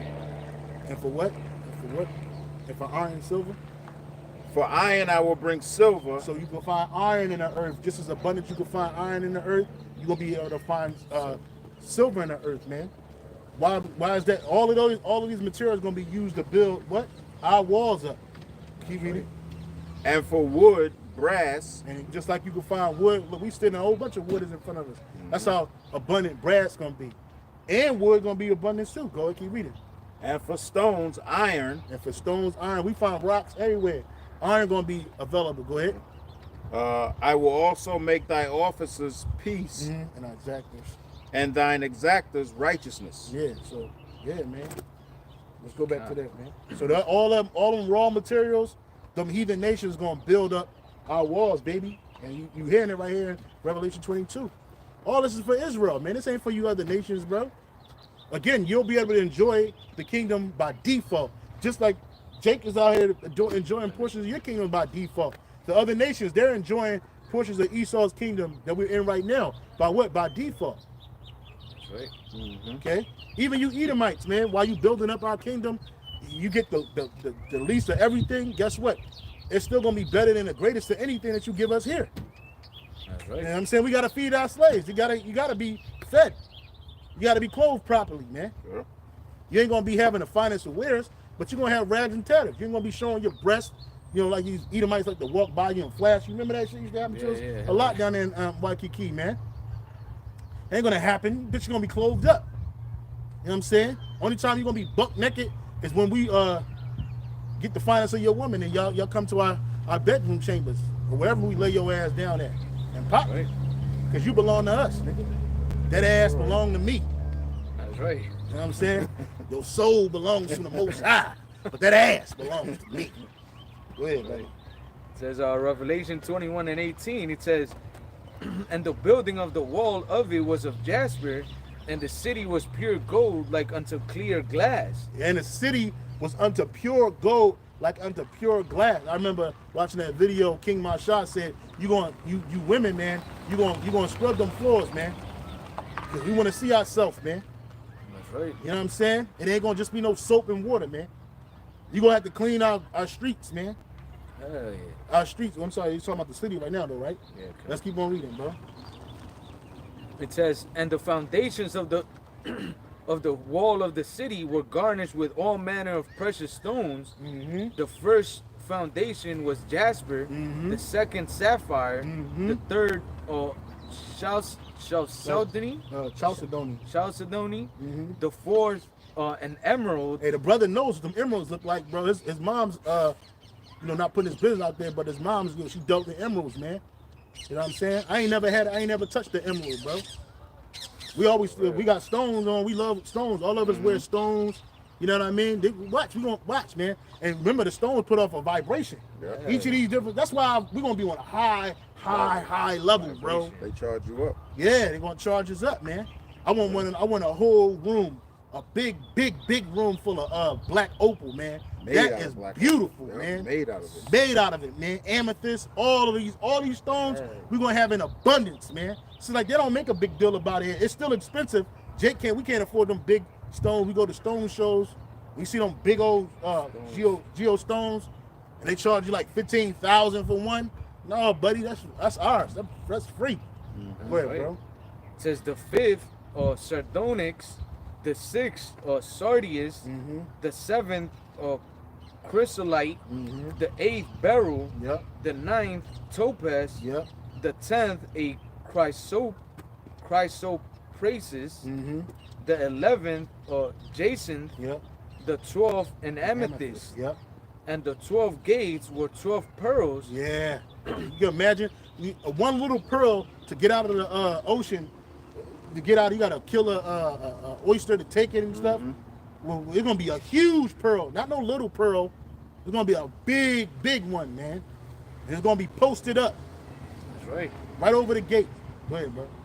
Every several gate several gate, which is every 3 gates, or was of one pearl, and the street of the city was pure gold, You see as this? they were transparent glass. So not only is our buildings going to be pure gold, not only is our with all precious stones in them, laden in them, it ain't going to be haphazardly put. It's going to be specifically, meticulously laid upon, man.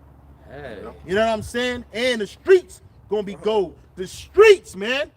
The streets, not a street, not 2 streets. Every street going to be gold, nigga. That's right. Here it is, you done killed us. Y'all done charged us for gold. Y'all done got the gold prices going through the roof. We ain't never, Jake ain't never had no real gold, man. Even the stuff we touches, it ain't real gold. We gonna have gold, we gonna walk on it, bro. And dare one of y'all to try to spit on it. While we walking, y'all gonna be shining. There's gonna be females, heathen nation females with fat asses and pretty faces, shining on big boobs, man. Shining them damn, shining the streets, baby. You know what I'm saying? That's right. Hey, so with that, man, we're going to close out. We're going to give all praise, honor, and glory to Yahweh, Ba'Shem, Yahushai, Ba'Shem, Rakak, Kodash. Say double honors to the apostles and the bishop elders, the great millstone. Salutation to the elect. All you brothers out there, keep pushing, keep striving. We almost out of here. Hey, shalom. Shalom. Go over to next week. Shalom, brothers. Yep, shalom. How long was that? That was 2:32. Stop it.